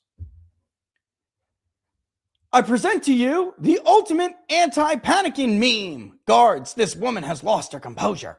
And again, I just want to explain to you. This dude actually said last year that those of us who were saying this will turn into a regime change and that will be it for the midterms. Panicking. It's just no shame. And why would we expect any shame or any acknowledgement of dishonesty from a dude like this? This is a guy who this is not our first tussle with him. In 2020, when Donald Trump was confronting calls to shut down the government, to shut down commerce over COVID, the lockdowns, and it started as 12 days to slow the spread, right? Or 14 days, what the hell it started as, whatever, 2 weeks to slow the spread. He was all for it. All for it. There were two people, including, and Jack Posobiec will be the first one to tell you guys that it was just me and Robert Barnes. Even he was like, bro, chill out. It's not that big of a deal. And I tried to explain, not attacking, simply tried to explain. If you don't understand why the polls you're looking at right now are totally fudged to make you do this, and that in a few months, this will be the doom of Donald Trump, they will use the lockdown to completely shut down verification procedures, expand mail-in balloting. We laid everything out exactly how it would happen. And guess what? It did happen. Panicking out of Will Smith. Chill out. Totally. Stop. Slow the spread. Only months later, when it became clear that they were not going to do 2 months, 2 weeks, then 2 months, then it became an obvious Fauci tyranny exercise. And they, of course, did use it to force vaccines on us. They used it to shut down schools. They used it to steal elections. Exactly what we said would occur, despite the fact that there actually was quite a bit of empirical evidence on SARS-related viruses that we could have looked at. Tons of studies about how what should be the proper playbook when it comes to a SARS-related pandemic. They ripped that playbook up and rewrote it with all sorts of bogus projections about fatalities that never happened. Only when it became clear that this was a massive con and being used, as James Madison said, crisis is the rallying cry of the tyrant. Only later much later, did Will Chamberlain decide he's anti-COVID lockdown. And matter of fact, I'm going to turn on Trump because he should have known better. And he did. Fast forward to 2024, even though Donald Trump was fighting the COVID tyranny, which we proved, Barnes and I proved this over and over, before any other governor, Donald Trump before Easter said, look, this was supposed to be 2 weeks. He went on camera and contradicted his own officials over and over again. Pfizer hated him to the point where they didn't even want the world to know that Donald Trump was telling the truth about when the vaccine would be delivered, October and definitely by January. They were so pissed that Donald Trump went against the lockdown so early. We got to let people pray, man. The nation was founded. And he said, and I believe I want to get the quote right, the cure cannot be worse than the disease, is what he said after Fauci came back and Deborah came back and said, you know what, 2 weeks isn't going to cut it. And he was like, what about church? What about worshiping God? They have to be able to worship God. It's Easter. This piece of shit started lying and saying how Ron DeSantis was the only one to push back against COVID lockdown. In fact, he turned on Trump over COVID lockdowns he once supported and then supported Ron DeSantis because of it, even though Donald Trump started to fight the COVID lockdowns before Ron DeSantis. He fucking opposed Donald Trump even when he was being arrested. Excuse me. These people, same thing with Mark Levin, Ben Shapiro, are still telling you to vote for Ron DeSantis when Donald Trump's being raided. He gets perp walked months later into the court in New York. And you know who's out there, by the way? The only one, Marjorie Taylor Greene. And these fucking guys are still telling you to move on from Trump and vote for Ron DeSantis. They never supported Donald Trump. Never. Not even when his life depended on it. The only reason why he's a cheerleading stooge now is because he works for the dude who literally could get Donald Trump impeached. He just dropped Wall Street Journal just dropped a new article yesterday about the Paramount Time Warner merger. The biggest threat to the Trump administration and impeachments, real impeachments, is how, through Mike Davis, they have turned the Justice Department Civil Rights Division into a slush fund.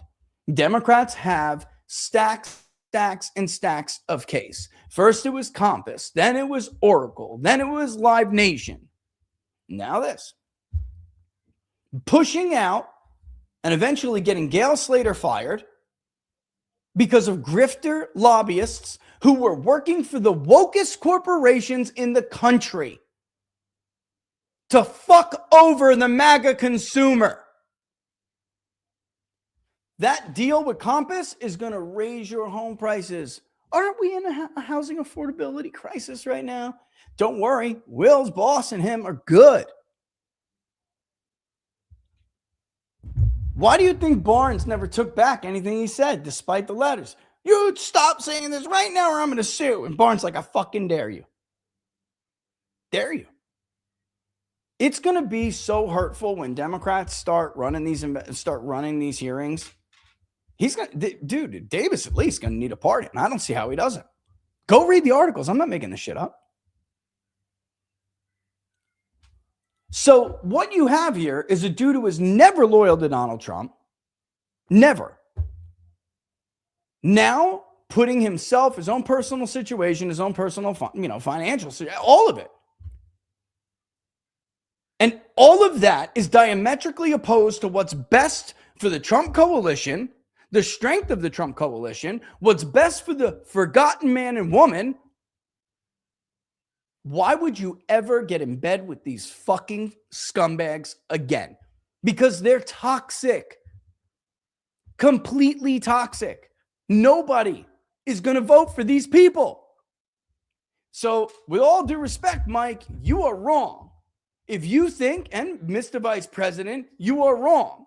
If you think you're going to put the band from 24 back together and that's just going to somehow make things okay and move forward, you are wrong. These people are not voting for these grifters anymore. This grift is over. It's over. You better figure out which one is more important to you. I would frankly be willing, and I know it sucks, I'd be willing to lose in November if it means salvaging 28 for Vance, and that's it. At this point, there is legitimately no other Republican that I could even think of that is worth supporting. I'm not kidding. You might as well just elect one of the fucking Democrats. They're all scumbags. Marco Rubio is a chameleon. Sure, he's a very nice man. He's a chameleon. He licks his finger, puts it in the air to see whichever way the wind's blowing. He'll be whatever he needs to be. That's who the neocons want right now. He'll be worthless, less than worthless, but it won't matter because he can't even get elected. He will lose.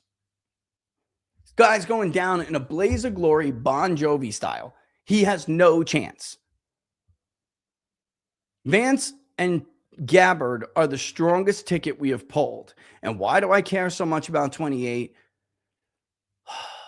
Guys, the census is everything.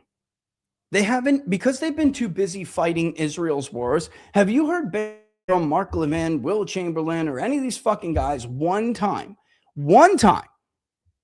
talk about how important it might be to get everything ready as instructed by the Supreme Court in their ruling against the first Trump administration when Secretary Wilbur tried to put the citizenship question on the census?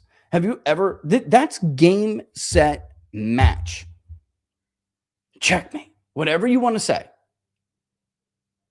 You have got to salvage 28. That is way more important than Israel, Mike Davis's grift, Will Chamberlain's grift, Ben Shapiro's fucking latest round of fucking Israeli money or whatever is being injected into the company because nobody fucking subscribes. Way more important. You get that and forget about some cockamamie redistricting war. Democrats are screwed. 20 seats gone. Trying to win the House of Representatives for the next 30 years will be next to impossible for them. Let's see, what else is controlled by the census again? Right, the Electoral College. Blue states will lose Electoral College votes to red states. Republicans will have an insane advantage. It will be nearly impossible for Democrats to get to 270. That is all that matters. I'm not saying go out there and tell them, you know what, guys, you're just not welcome. Vance struck the right tone in the beginning, at least. But it has to be the time. I can't believe they more than paid lip service to this bullshit. This unpopular nonsense bullshit that only gets any traction because it's funded by Hezbollah, AIPAC, whatever. A whole bunch of host Israel first money. That's the only reason why I got any traction. Shouldn't have been any more than lip service has been paid. They've actually implemented policies based on this shit. That could never happen again. These people will fade into obscurity. It doesn't matter how many people they're paid $5 million to attack. Today it was Alex Brusewicz. By the way, Alex, how's it feel? You did it to me the other day. How's it feel, bro? See, I don't take foreign money from anybody. I didn't splurge on an event that I wanted personally to be extravagant for myself. So now my dick is an advice to some foreign agent. I don't do dumb shit like that. How's it feel? It won't matter. It doesn't matter how much money you have. They're all dead soon. Within 10 years, nobody will ever look back and say, wow, I wish we would help them with the Greater Israel Project.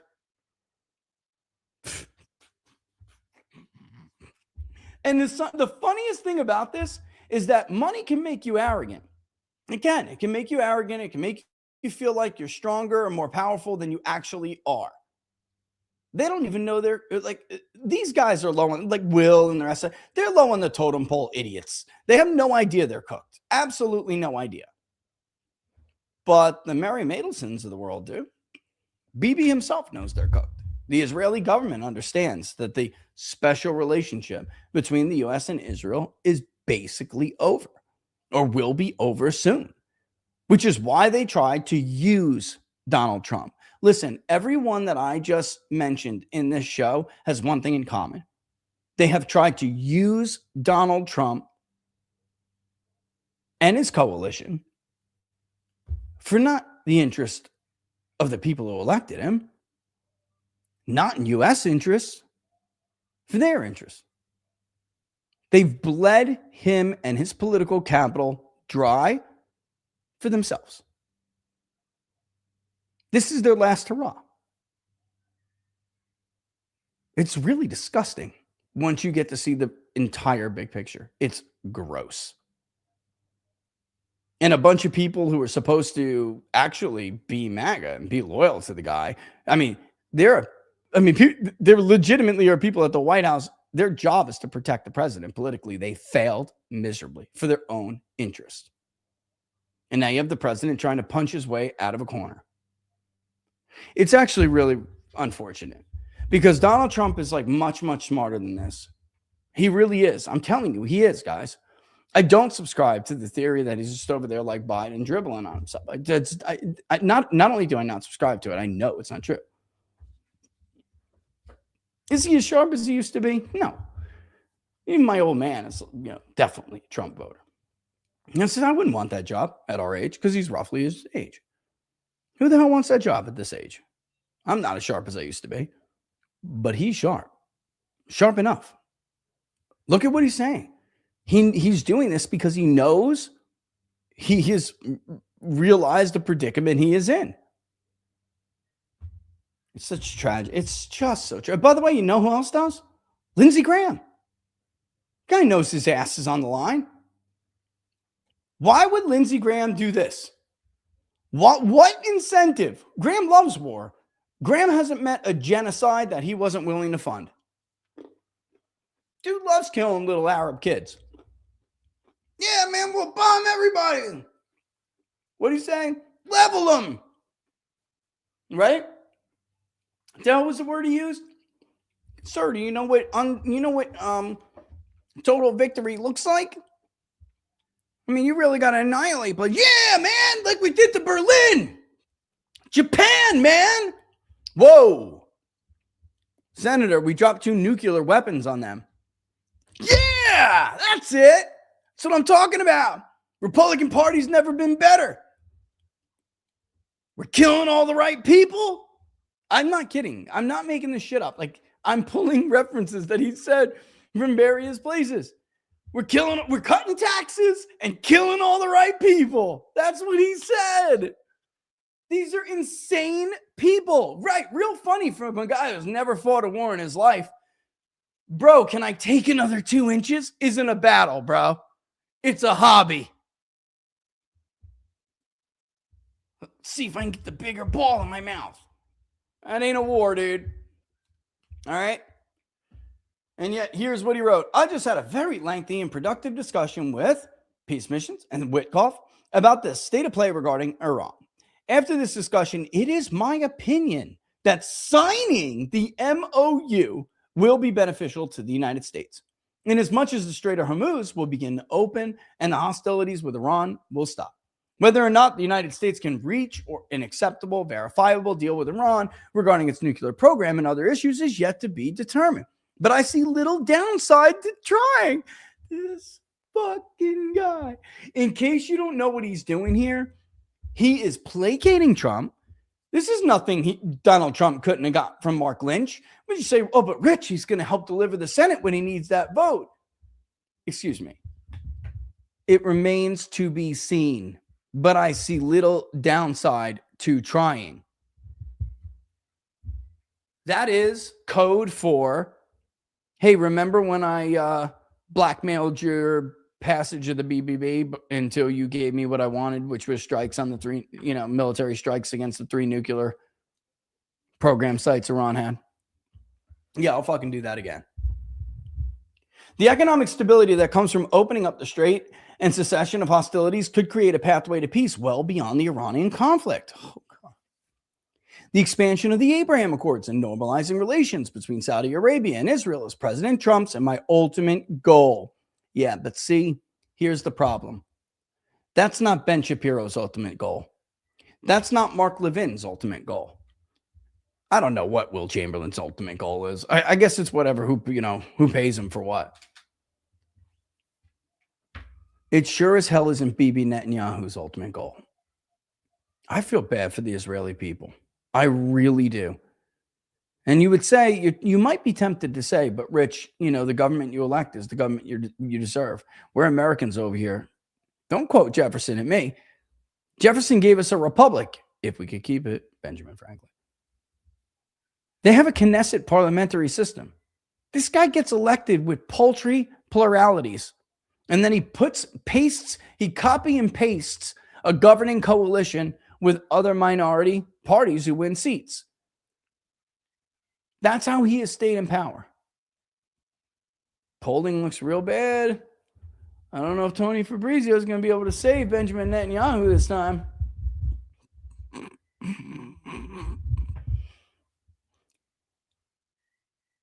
That's not the end goal for these people, which is why this venture was doomed to fail to begin with. You can't rely on people who have always hated you to be loyal to you, to tell you the truth when your most loyal friends and allies are telling you the opposite. You can't rely on them to stay with you when things get hard and you do one single thing that they may not like. You sure as hell can't rely on them not to stab you in the back as revenge for not bowing down to kiss the ring. What a foolish venture this was. And you can't count on them to have your back when obviously they're not even loyal to this country first. I hate to say it. Here we go. Get ready to clip it. Tucker's right. Tucker was right during that interview. And I remember kind of trying to dance around the answer. Not that I was like non-willing to say it. It's just that I was there to like give polling analysis. And I didn't want to weigh into like what is in other people's hearts and minds. But at some point, he's right. At some point, logic has to take over. These people simply are not loyal to America. They are loyal to Israel first. And the Israel first label is far more appropriate. It is appropriate, number one. But it's far more appropriate to them than the label of anti-Semite that they have applied to everybody who simply pointed out the buffoonery of this venture from the beginning. And now look at them. Israeli people are in worse position than they were before. The Trump coalition is in a far worse position than they ever were before. If you were concerned about the future of either of those populations, then you had, there's no other, like, the guys, then you would never have been able to support this war. Anyway, he says the region of the world, as well as the cessation of hostilities, the signing of the MOU is an essential step to make that happen, and thus it is worthwhile. I mean, I think probably Graham will have something a little bit different to say when we get a little bit later down the road, because I simply don't know how you're going to normalize Israel's relations at this point with several of our own Gulf allies. I don't see, guys, no way. At this point, I don't know. I really don't, because in order to do that, you have to have the United States there putting an immense pressure and leverage on them. And one thing, again, that this war has cost us is our not only influence, significant influence in that region. Sure, we still have economic pressure, but ultimately, the security guarantee motivated so many of these nations in that region, and because there's so many of them don't have the ballistic missile stockpile to protect themselves against a nation like Iran or something like that. They don't. So now, I mean, look at Bahrain. What happened to Bahrain? You're going to normalize relations with Lebanon? Good luck. I just don't see it. And by the way, because I thought of Lebanon. I think, and maybe you guys don't even know this. Lebanon was once majority Christian. It was once absolutely beautiful. I can't get out of my mind what Ben Shapiro said, pushing that lie with that number, but it doesn't even matter. Even if we said it was 40,000, 50,000, it doesn't come anywhere near the number of bodies that Israel has on their hands over the years. The backing of all of these terrorist organizations that then go on to become our enemies. I mean, it's unbelievable. The playing and the backfiring that had happened. Syria's an effing mess right now because of their regime change war. They wanted to get rid of Assad, so they funded essentially Al-Qaeda to do it. And it's just disgusting. You have all these factions, caused a huge humanitarian crisis. For all you yesterday, it got leaked first, but there was this study going around. Now it's out. You're bitching about gang rape in European nations by Muslims, but there are actually rape gangs. And you're bitching about this becoming a rampant phenomenon in Germany since the Syrian refugee crisis. And this was, of course, that report had to do with the United Kingdom. You can fucking blame Israel for that. That was their regime change war. These regime change wars stabilize countries and stabilize regions, and people fled like crazy. See, Bashar al-Assad didn't do that. Iran didn't do that. See, they're very good at pointing their finger at other monsters, so you don't see who the real monster is. I'm sorry, but this is, it's it, man. I'm just going to sit back and wait for the clock to run out on this one, because that's where it is. And I tried warning people and telling people from it's a simple equation. From a simple mathematical equation, this is the point of view. You should make all of your decisions understanding that this is how things are going to unfold, because they put their own short-term interest first, or whatever their own motive was. And now all of these people are in such a worse situation. All for nothing. Just for them, these pieces of shit, to show their true colors. Again, he makes another comment again. Oh, we'll go it alone if we got to. Do you, boo-boo? Go ahead. Best of luck. If you could do it alone, then why didn't you do it alone? Why'd you fucking erase any chance that we had to use the honeymoon period in Trump's presidency to solve the problems, address the concerns, the needs, some of which many millions who have just simple basic needs? Why did you hijack that, target good people, destroy good relationships, end friendships, ruin families, kill children, exterminate populations, fucking genocide? It's just it, man. That's it. I know. Dude, of course we all know that. Hezbollah militants get paid more than the LAF. They barely make it month to month. This is going back to the apartment complex thing.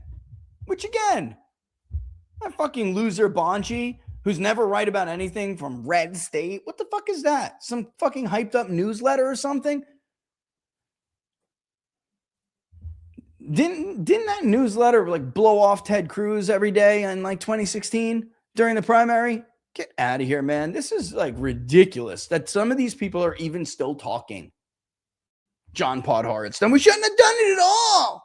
No shit, John. No shit, Sherlock. I'm not having. I said this once before. I'll say it again. I'm not having this on my life review. I don't need that shit. I have my own baggage. I got to go step in front of the Lord and like beg and plead for him to forgive me for. I don't need this shit. We should have known better. And it's deeply, deeply disappointing to me that so many of these people that I know should have known better. And they got caught up, twisted up, and fucked up. Pete Hegseth out there, character of himself on Saturday Night Live. Feffo, we got this, Mr. President. You fucking imbecile. Shut up, Pete. Go replace our interceptors that you just wiped away. Can't believe I advocated for that imbecile. Unbelievable.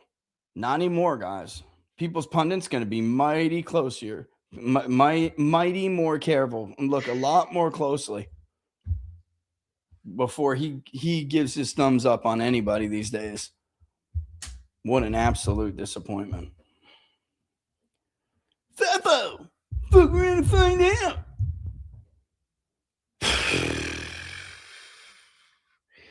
All right, let's do some. Let's go. Q&A time.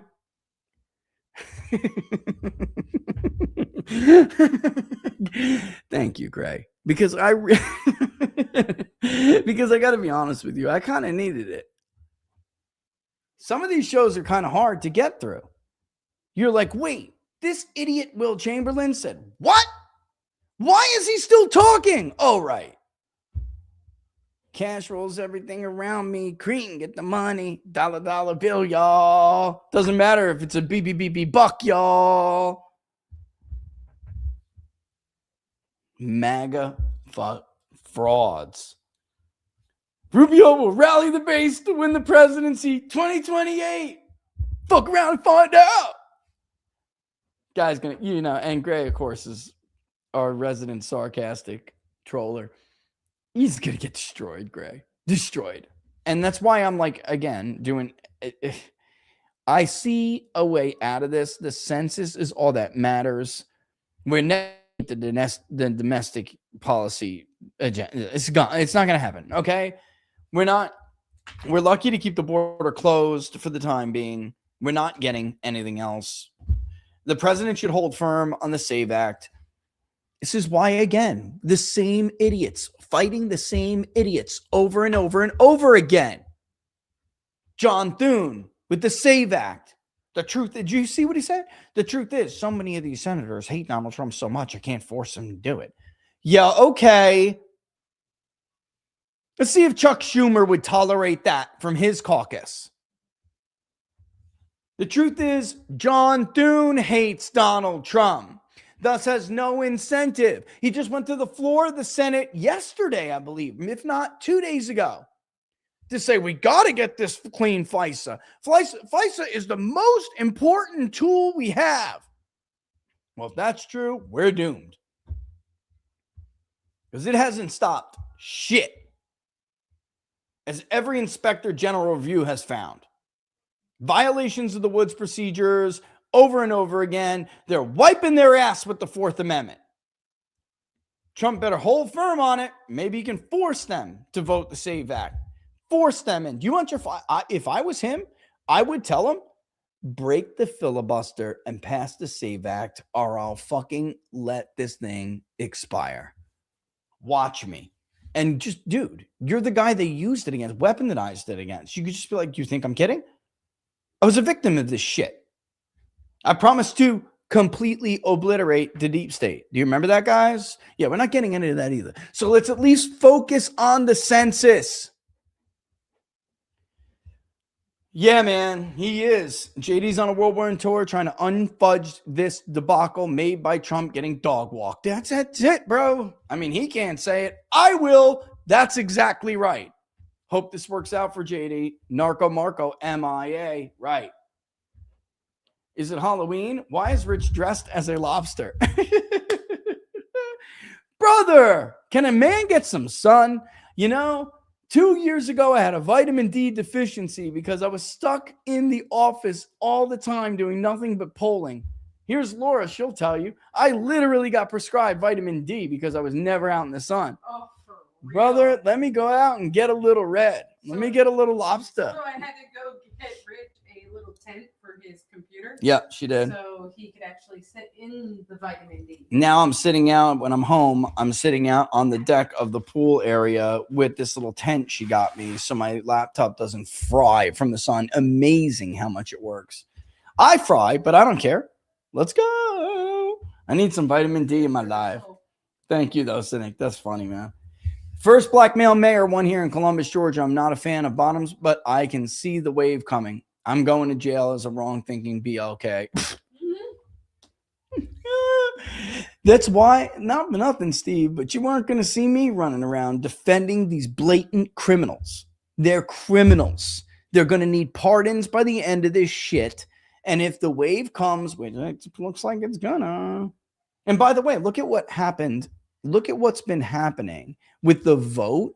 Even as some of these generic ballots have been tightening and Harry Enton's been doing segments of how well they're doing in high quality polls.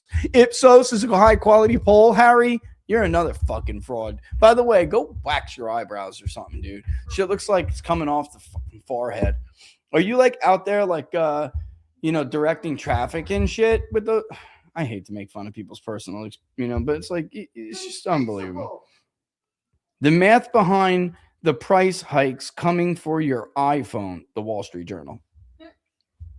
Unbelievable. Yeah, but I hear it, man. I did see that too. Trump still needs to be punished for his betrayal. And this is why, I don't think he can get them all back, Stephen, but I do think he can get a lot of them back. But I'll tell you this. Let's say, he was to do this and he's still going to lose, right? In the midterms. They still get shellacked. Honestly, he's going to be punished like that. We can't allow that to punish Vance too. We need that census. So kick the neocons to the curb and do what you got to do. Give me 1 second, guys. You got me a little cute. I told them about it. It's so cool. Oh man, that is nice. I told them about it. I was like, Laura with the huge win. Yeah, so cool. They haven't seen it yet, of course, but you can even see the shots wider based on how we had to do the camera today. But this is going to be so much more comfortable. What a cooler show when we're done with this. What a cooler show this is going to be.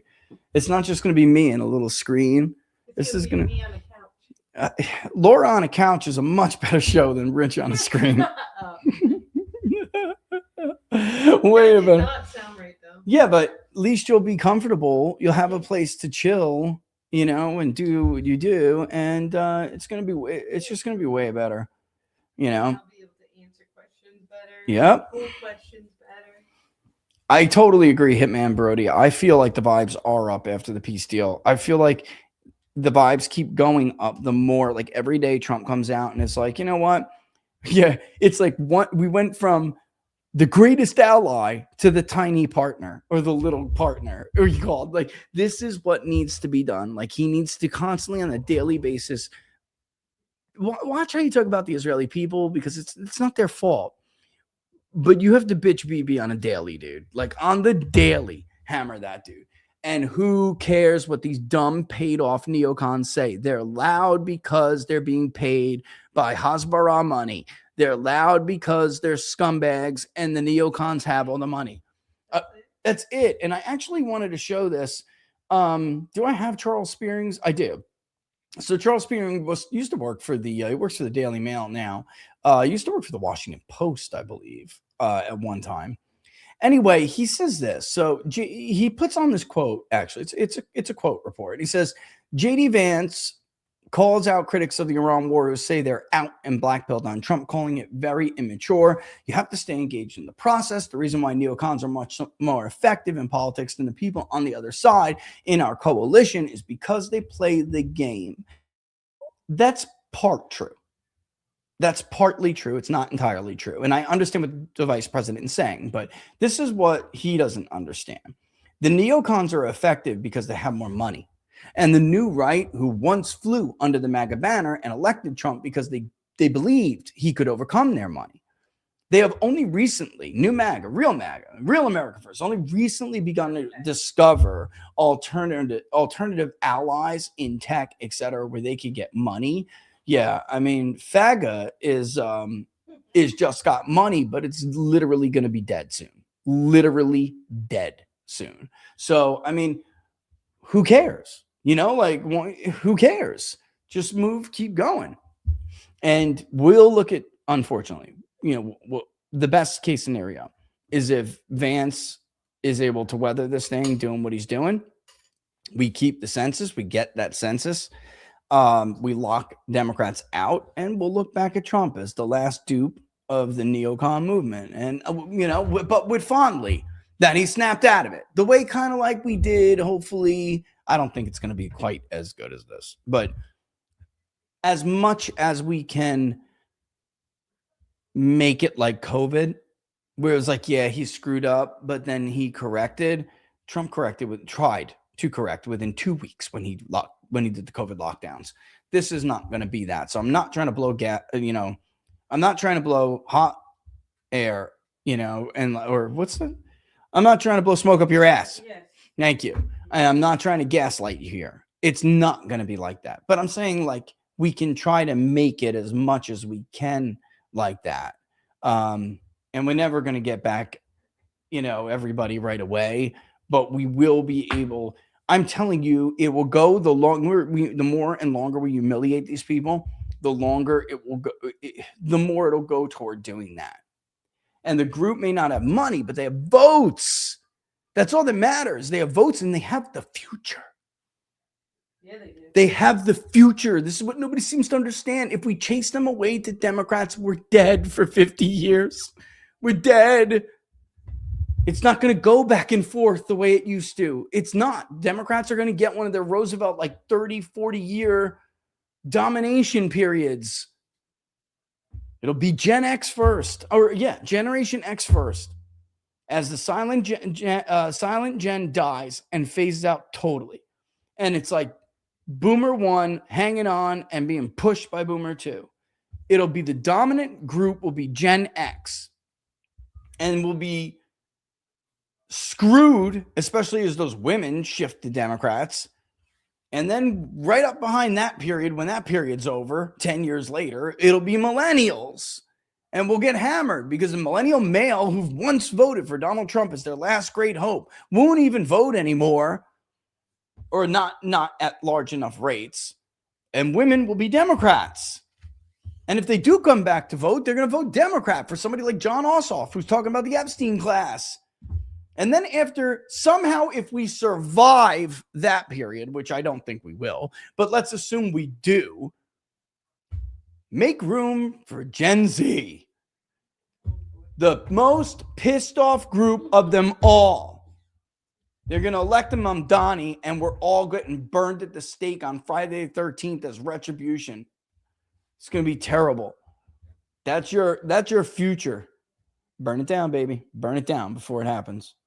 Link in the description. Read it, learn it. Rich, this is because I'm with, and let me just go back one, because I'm with Hitman Brody, man. We don't have to take this shit. We don't have to take it. We don't have to go down like this. Even if you're mad, I don't know, guys, I'm going to fight, I'm not going to just accept defeat. I'm not doing it. Yeah. Trump messed up. Trump messed up. Okay. I'm not willing to sacrifice Vance to these fucking scumbags for it. I'm not doing it. Not doing it. Why? I have children. I hope one day to have grandchildren.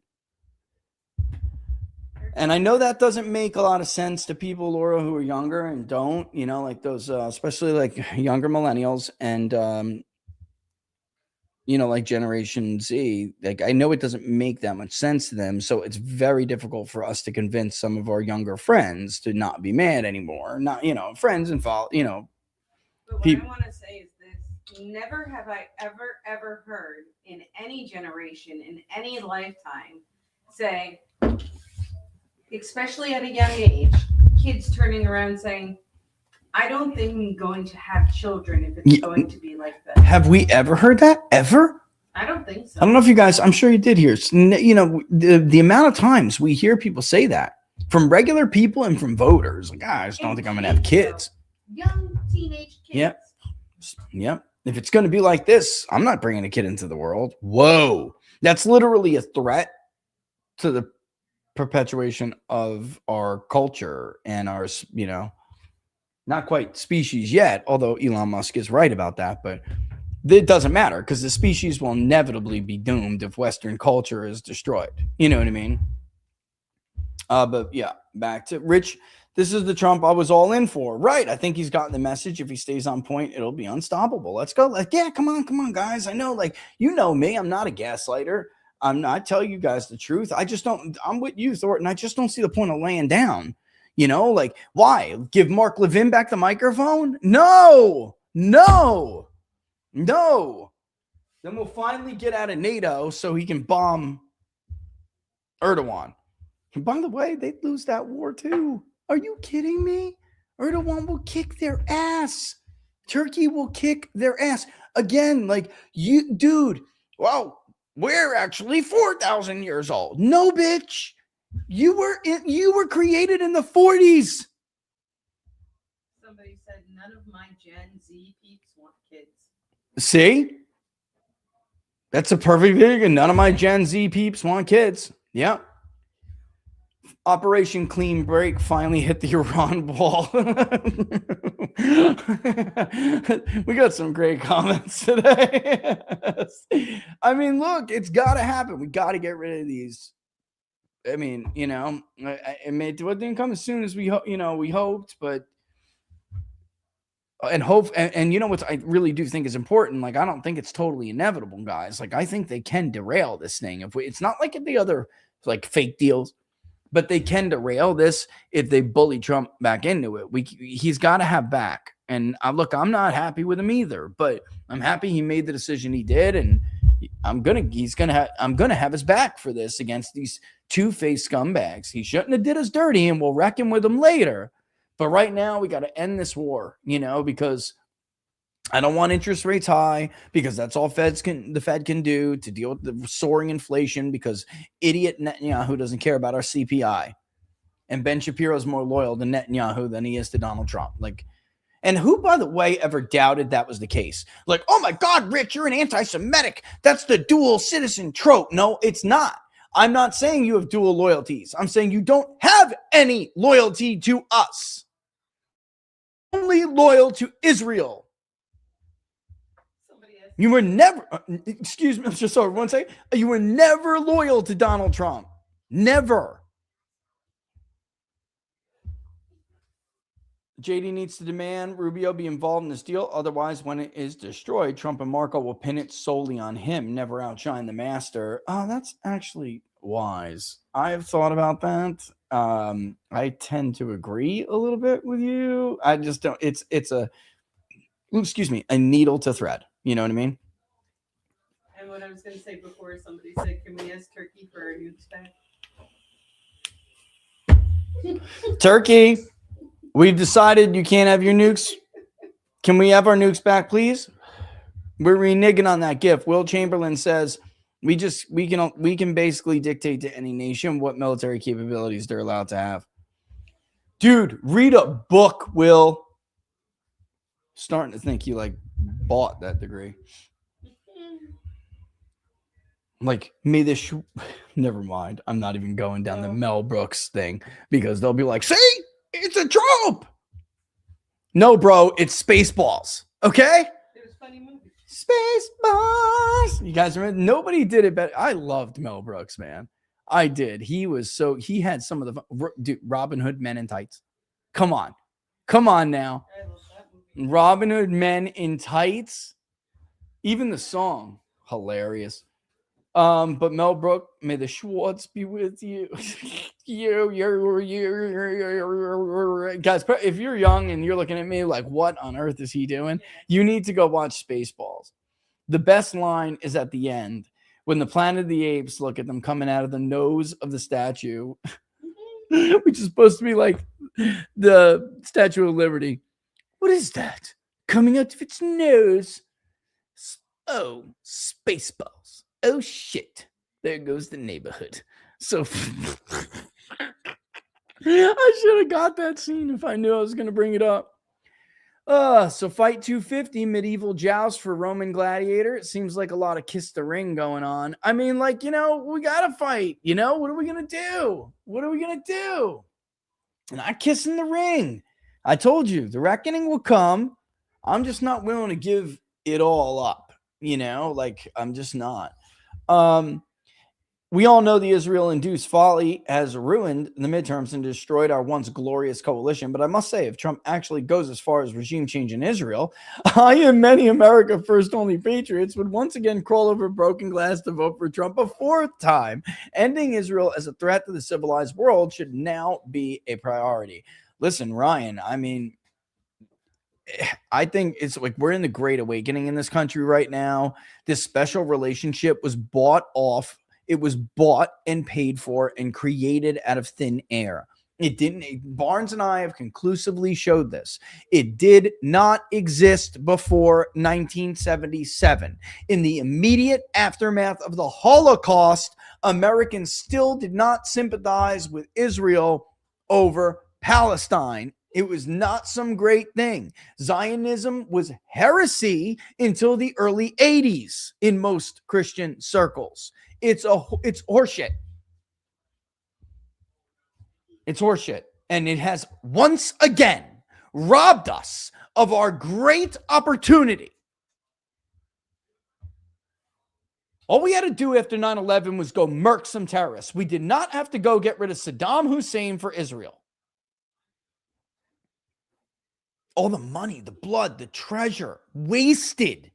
By the way, another great book. Maybe we'll go to it after the Israel lobby. The Long Road to Baghdad. It's a great book. All about dumb neocons who got laughed out of academia being buffoonery ranks of the Republican Party. Tune in to Chunkster tonight, 9 p.m., to discuss what the admin or JD, if 47 gets removed, needs to do to correct course. Rumble the Chunkster. Oh, no, rumble.com, the chunk /the Chunkster, youtube.com @the Chunkster. Tune in. And by the way, I will, don't let me forget. I'll retweet it. Can you please out Tim Pool? His BS is infuriating. Idiocy about polling.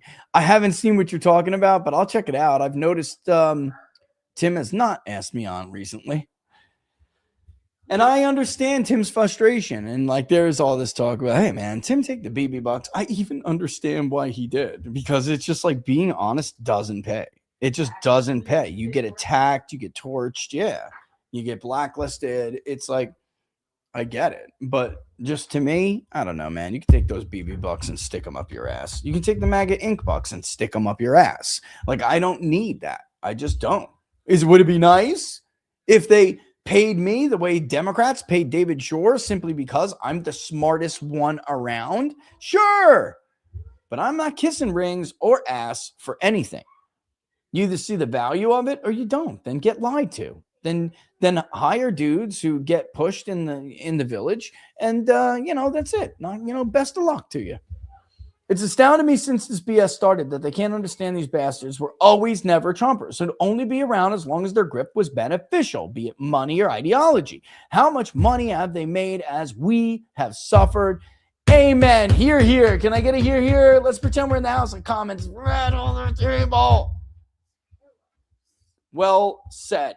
That was so perfect. Also, the Russian bomber also went down. It's got to be aliens. Right, Dread Robert? It's the aliens. Meanwhile, on several Discord channels being monitored by certain agencies, they're celebrating it. Celebrating it. We went from being their greatest ally, their great partner, to laughing at 8 servicemen and women dying. According to Rabbi Walicki, there is no such thing as the Greater Israel Project. They're so full of shit. They have no reason to want to destroy Lebanon or Turkey. They want parts of Turkey specifically, that the money we send them is minimal. They get more selling their weapons. They only want terrorist factions out of Lebanon. Then they want peace with them. Can you believe? Oh my effing God, I was dying. Was so done. Stick a fork in me. Throw a spoon for good measure. Can't wait to hear what you got to say about that shit. Start venting, my man. Yeah, that's just total horseshit, but why would we be surprised? We just watched Ben Shapiro go echo a line used by Israel, which has been debunked by every human rights organization and every watchdog group. And they just don't give a shit. I was trying to show you before. Bonchi, for hours, he had a community note over his attack on Donald Trump, saying that where does this guy, he says, after saying how great Donald Trump is for fighting Israel's wars for them, for, his preferred nation, the nation he's really loyal to, he refers to the president as, where does this guy get his news from?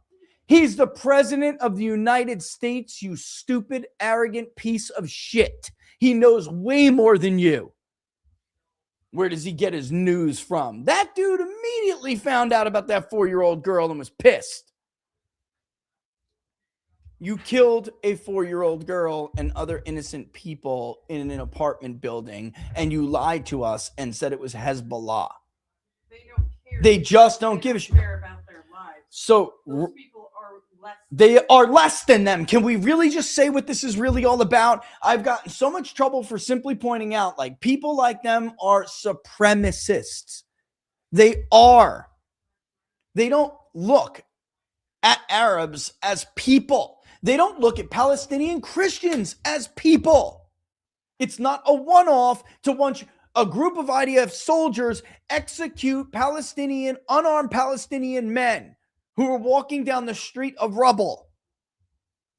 It's not a one-off to watch an IDF soldier take a mallet and smash it into the face of Jesus. It's only that they got caught and the video went viral. So why would we at all be surprised that Rabbi Walicki lying about the Greater Israel Project? I mean, you could literally Google search the Greater Israel Project right now, and it will give you the borders and everything. It will give you why people believe in the Greater Israel Project and why they believe it's promised to them. Mike Huckabee, the U.S. ambassador, who should be recalled, by the way, that son of a bitch, the U.S. wouldn't even exist if it wasn't for Israel. Dummy. We declared our independence in 1776. What year was Israel created again? This is the thing. Dummies like him, fanatics like him, justify the Greater Israel Project, which he admitted to openly in the interview with Tucker Carlson. That was the huge bombshell.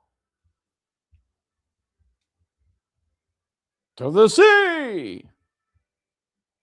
God gifted it 4,000 years ago. Palestinians are the only ones who can lose wars and still think they're entitled to the land. Israel's the only one who can move in 5 fucking years ago and still think they're entitled to the land. How you like that? Will Trump have the balls to reject the 2027 NDAA, given the military tech data intel sharing being enshrined in the current military omnibus? Working on that, and I don't know the answer to that yet, but working on it. Rich, the Washington interest in expert opinion is inverse to accuracy. Totally agree, Robert. Totally agree. It's like they only care when it's accurate. I mean, when it's inaccurate. When it is accurate, they don't want to hear it. Long live the taco. Tacos for everyone. Mr. Taco, sir, I salute you. BB can put his tweezer back in his pants now. It appears Trump got his balls back and showed him who's boss. Now that Trump seems to have gotten his shit together on this issue, what do you think the chances are he'll get back to mass deportations, destroying H-1Bs, and getting an ass kicker like Tulsi back in? Clayton is like the D's. I've got a foreboding about that. I don't like Clayton either. I don't like him. Did you see what happened today? They messed with the appointment. So Trump said, I'm not giving the FISA until they give me the SAVE Act. I mean, I woke up this morning and I saw that and I was like, oh my God, is he really going to say that? And they did. A couple hours later, there was a rapid response tweet or something. And I was just elated, over the moon. But we'll see. That's why. But another reason I think the answer to that question is P pick and cute. I'm P picking cute. I think the answer to that is, does he have enough support? I mean, I said this on Monday. Trump's transactional. He really, really is. He's transactional, and he will not. He's going to go where he thinks he's getting support and praise, and he has a chance. And this idea of 4D chess or any D chess has always been bullshit. He needs support. He needs back right now. And believe me, I'm not thrilled, but I think of it like this. I'm not just giving it to him. You know what I mean? I've never seen Rubio's hands. Does Marco have a coke nail? Oh, probably. Have you seen the pictures? Google Marco Rubio hot tub. Rubio could shut down every H-1B visa immediately. We have this guy's a total fraud. He was my senator. I remember I'm meeting when he was running for Senate against Krispy Kreme in the Republican primary. And he didn't give two shits about conservatism or the Tea Party movement. He didn't care. He literally had to be explained that if you don't do this, you're going to lose. You understand? You're going to lose. And he was down badly. And then all of a sudden he became the Tea Party insurgent, the conservative lane. He's full of shit, man. And he's not MAGA either. He's whatever he needs to be. He's like, yes, yeah, huge. And luckily we got his advisor. Remember her? I got her to understand that was fucking serious, and then she convinced him. Otherwise, he would have lost to Christ. He wasn't getting their support, and he was going to go down. You remember that whore? It's like, what are you? I'm whatever you need to be, baby. That's Marco Rubio. What makes you think BB won't put Trump back on his leash? I think that's actually a good question. I think it's much more likely he will if we don't help him. That's simple. You know what I mean? That's the calculation I'm making here, guys.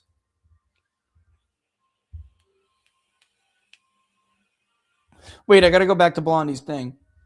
I missed some of it. We have nearly 2,000 American medical students, graduates who get residency jobs. Well, 1/3 of our residency slots went to foreign medical graduates. We fund those through Medicare. Now, Pakistani doctor is head of Texas Medical Board and wants to let Indian Pakistani doctors skip residency requirements to get a Texas license. And Greg Abbott is on the take. Is a huge issue in Texas. Holy crap. I got to look into that. I have no idea, but if that's true, that's outrageous. You know who would know about that? Mark Mitchell. Man, he hates the H-1B thing. And that's probably because he lost his job over it. Shit. I would have been an aerospace engineer if it wasn't for this scam. Maybe that's a good thing, a blessing. But shit, guys, it would have been nice. I had plans. Wasted pilot's license. Although I would like to go and finish that. Yeah, I would, babe. I really would. I think it's a great idea. She does. I think me and you should fly away into the sunset. The only thing Trump can do is step down and give JD a chance. Well, I'm telling you right now, that's why it's like this guy in his mouth, Will Chamberlain, working for Davis. The biggest threat to the Trump administration is the corruption from Mike Davis of the antitrust division. They're all over him. He's going to need a pardon. I'm telling you, they don't talk to Democrats. I do. It's serious. They have been, and you know who else knows this, by the way? Emerald Robinson. She has that story down, quite thorough. There are many investigations against various people, some of which Barnes and I brought up, again, only when it became obvious it was out. But it's bad. It's bad. Owen says, I will never forgive Trump. I will also never forgive Israel, the nation, and the people. I was thinking about you, Owen, when I was saying before that it's just much harder to convince somebody like you what I'm saying because, like, you don't have kids yet. But, like, if you did, it's just a different world, brother. It really is. And I understand why you wouldn't even want to have them, to be honest. But I get it. I do. I understand why you're so mad. I'm not mad at you. And I'm not mad at you for it. I get it. You know, but what he's saying, I'll never forgive Trump, never forgive Israel, the nation, and the people, including the ones in my nation pretending to be my country. I mean, they're the fucking worst, bro. You know what I'm saying? Like that, they are the worst. They've shown us who they really are, and I, for one, will never forget what that is. Yeah, they're traitors, bro. Like, that's it. They're traitors. And again, why should we be surprised? Because when Donald Trump was being perp walked and mugshotted, they were telling us to vote for Ron DeSantis. Like, that's it, bro. Like, done. Like, why would, and I just can't believe we went, this is what has shocked me, Owen, and everyone. This is what has shocked me for the last now almost 2 years, right? And it's not quite, but year and a half. How on earth could we even have entertained these fucking people?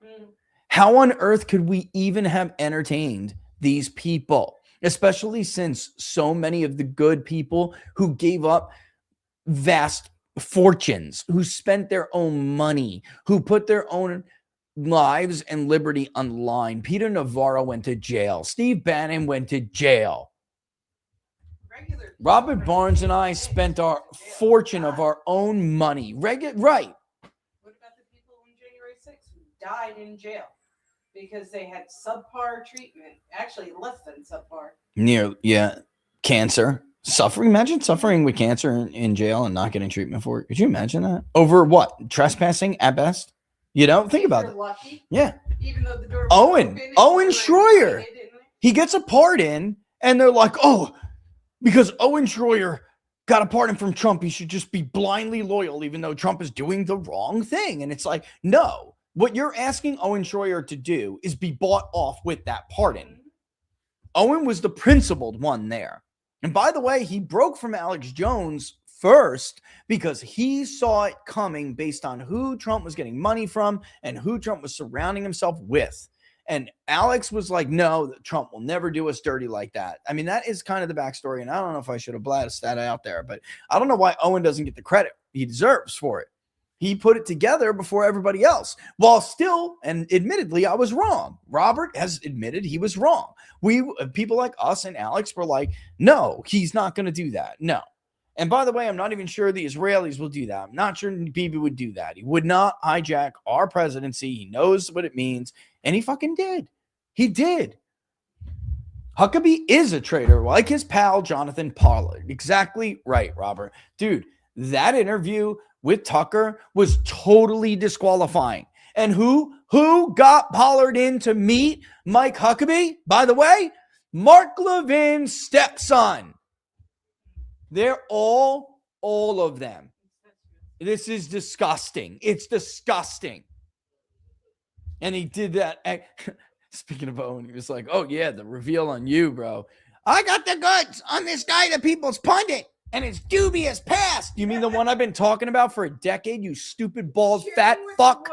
Sharing with the world. Running. Yeah. Thank you, Laura. Running around the country trying to tell the world you can change your life too. If I did it, you can do it too. You got the great reveal, you stupid, fat bastard.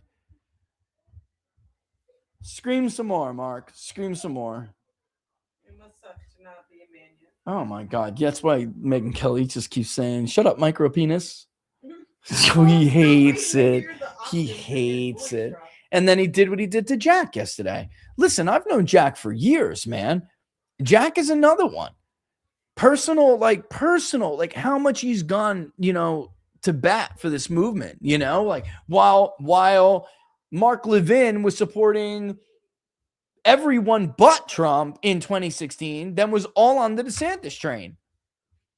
But also, he was so petty and acted like he didn't even know how to say Jack's name. And he acted like he didn't know who Jack was or how to say his last name. And then he called me what? This unknown pollster, criminal Italian from a criminal element. Yeah, so what? Basically, everyone in my neighborhood has mob family. So what? I don't care. I'm proud of my ancestors because they came to this country and did what they had to do to take care of their families. I don't give a shit. They did give you a better life. And they did it to give others a better life, of course. How about this? Fuck you, dude. How about that? So they weren't born with a silver spoon in their mouth, like you were. Jonathan Pollard, this traitor, with his grandson, with his stepson. Jonathan Pollard is probably the worst traitor in U.S. history, and this is who these people advocate for. Why, though? Because he stole those secrets and gave them to where? Israel. Nobody cares? Israel stole hundreds of pounds of uranium from Pennsylvania? After we were explicitly told we do not want them to build a nuclear weapon. And you could say, like, oh, yeah, we always said that tongue-in-cheek. Even if that's true, did we say that tongue-in-cheek and also, by the way, help yourself to 200-300 pounds of our uranium from the nuclear facility in Pennsylvania? Look it up. Apollo Affair, guys. Look it up. It's true, which they for years said was a conspiracy theory, even a trope to bring up before those CIA documents came out. Sound familiar? USS Liberty? Sound familiar? Sick of this shit, man. I really am. Just done with it. It's over, it's over, dude. It's not working anymore. Trying to ruin everyone's career, destroy their reputation, destroy their friendships, their whatever. It's over with that stupid label that you've now applied to everybody. Like leftists have applied the term racist. And Prox Europa's right. And you know what's the worst part about this, Prox Europa? This debate started with me and Robert and others saying exactly that. We didn't come out like, it's the Jews, and it's crazy. Israel's own existence is on the line right now. You're right. And that's what we warned would happen. Like, if you could probably find 100 times when Robert and I have made the statement that started with, so if you truly care about Israel and its future. Now, so Israel's own existence on the line right now. They better hope this world doesn't spawn an Emperor Hadrian. Yeah. Amen, dude. That's totally right. I honestly don't even know how people don't see this. I don't know how people don't see this. It's stunning to me. It's stunning to me how people's, what's the word, I guess? I mean, you have downright like ideology, but it's more than that. It's an ethno-religious identification that almost looks like cults. Right. Yes. But it's listen, Mearsheimer's right. The most powerful force on this earth is the most powerful ideology. And in truth, Steve Walt was right to say it's not an ideology. It's more powerful than an ideology. Or Ken Waltz said that in Man, the State of War.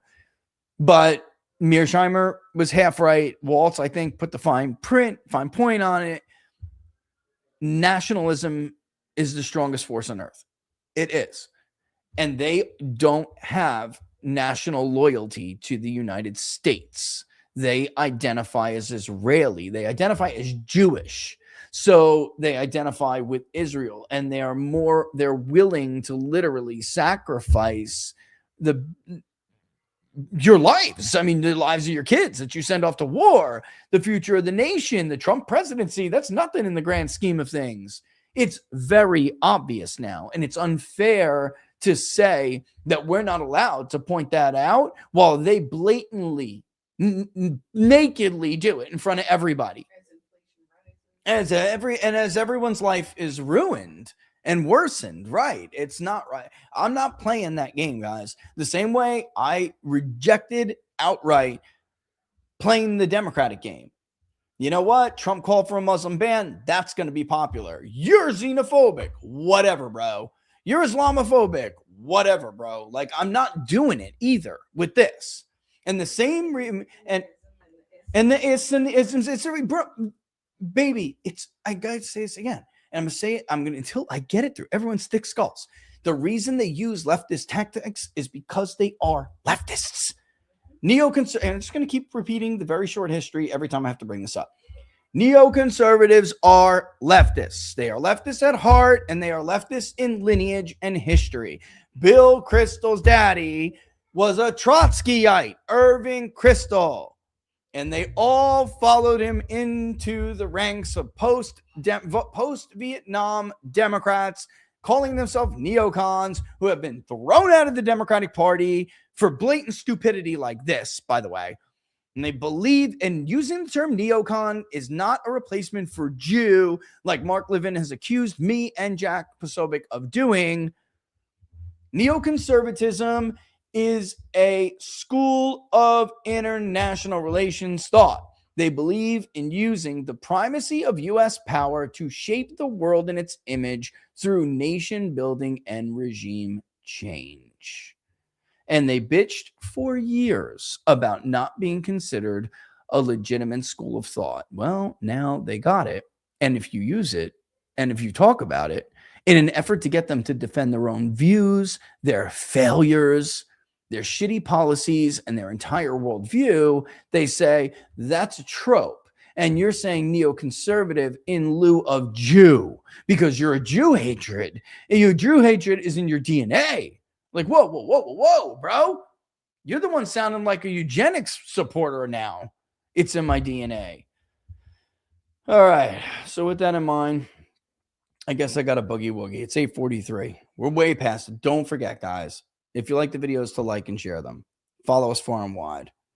You can follow us over on the gram and X at peoples_pundit, on Truth and on Getter at People's Pundit without the underscore. Of course, the best place to follow us is on Locals, peoplespundit.locals.com, peoplespundit.locals.com, and the link in the description to the pre-order of Burn It Down is vital. Go pre-order Burn It Down. It really, it's not hard. It's just that once you understand there's only one place left to go, all right, which is forward, then these debates suddenly seem really silly. If you want to win, if you care about the viability of the coalition going forward, which means you care about the survival of the country going forward, there's only one path to take, because we're either going to, and look, you go down the neoconservative path. Let's say they were somehow, give you a little idea about what Burn Down's trying to say. Let's say they were somehow successful in regaining control of the Republican Party and the American right, and they're the standard bearer. We're expired. We're going to be annihilated as a party, and we will get Mamdani. That's it. We'll get Mamdani form of leftism, or which will be sold as populism, but will never, because it's always sold as populism. Left-wing populism is always sold, or I would say communism, fascism, all of those, because fascism, of course, also on the left, they're always sold as populism, the left-wing form of it. And that's what we get, which ends up turning into what we all know. We're not exempt. Just because we are the United States of America does not mean we are exempt from the rules of human nature, from history, from human civilization. We will succumb to it just like everyone else has if we're not better. And there's only one way to do that. It's be smart. Meet the people's needs, because that's how regimes fail. They're not going for this bullshit fake conservative ideology. The age of ideology is over. Once these dumb, fat, bald, screaming idiots cork over, there's not even enough self-identified conservatives in Gen X down to keep conservative ideology above 30% identification. We're cooked. It's over. But the rise of moderates is very misleading, because they're not moderate. They want Julius Caesar to come back and fuck it all up. Want him to burn it all down. Give me what I need and burn it all down, which is what Caesar did. He did. He burned down the existing system, but guess what? He gave him a jobs program, didn't he? Gave him a meal program, didn't he? He gave them what they needed, and they loved him for it. Tell me, what happened to Caesar's conspirators? What happened to his assassins? Because the public demanded it. Rome was never the same again, though, was it? Nope. All right. 8:46 on a we needed to. We had a lot to talk about. So we ran a little late. It is what it is. Hopefully you guys were able to stay the whole time. Thank you as always. The link to the book again is in the description. The Public Polling Project will have a contribute to it if you can, share it far and wide, even if you can't contribute. That's always even helpful. We'll have a new poll on how the American public feels about the Iran deal very, very soon. About what? Oh, yeah, very soon. Yes. Oh, man. And I'm telling you right now already, preliminary, it's popular. It's popular. People just were done. They were done. This thing started 20% support, 70% oppose, roughly 21, 70. Got as close as like oppose plus 9. That's it. And now it's back to 65-35 in the last benchmark. And it's, I don't want to say it yet, but I just wouldn't be surprised if it actually ended up less popular than it started. And the deal to get out of it and to move on, even to bring Iran, people want Trump to bring. You remember North Korea in the first administration? They wanted North Korea to be brought into the international system as a regular member, not a rogue nation. They wanted Trump to do that. Americans will always choose peace and prosperity if it's a legitimate choice. And this time, the hysteria and the deceptions and the propaganda of 42,000 people that were never killed, that just didn't convince them. Mark Levin failed to convince people of his lie that Tehran had the capabilities to send a nuclear weapon to Chicago, Illinois, which he falsely claimed on his shit show, Mark Liberty and Levin, on fake news, Murdoch Inc. He failed to convince them.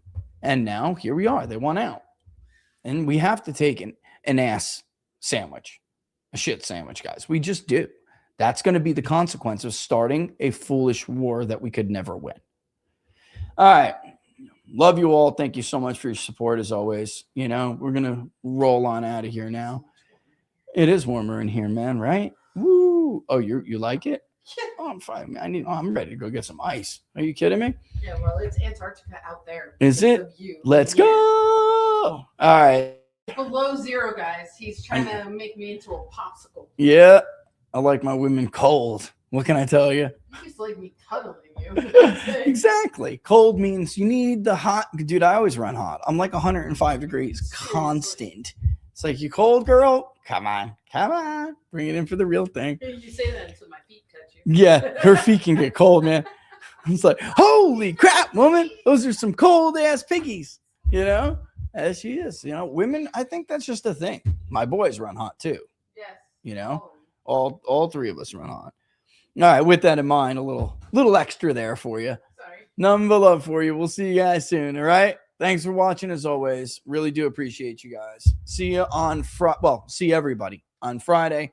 Tomorrow, 2:05, we're going to be doing like a 30-minute segment on human events with Jack overall. This is going to be great. It's going to be great. Tune in, don't miss it. And locals, see you on the road rage. Thanks, guys.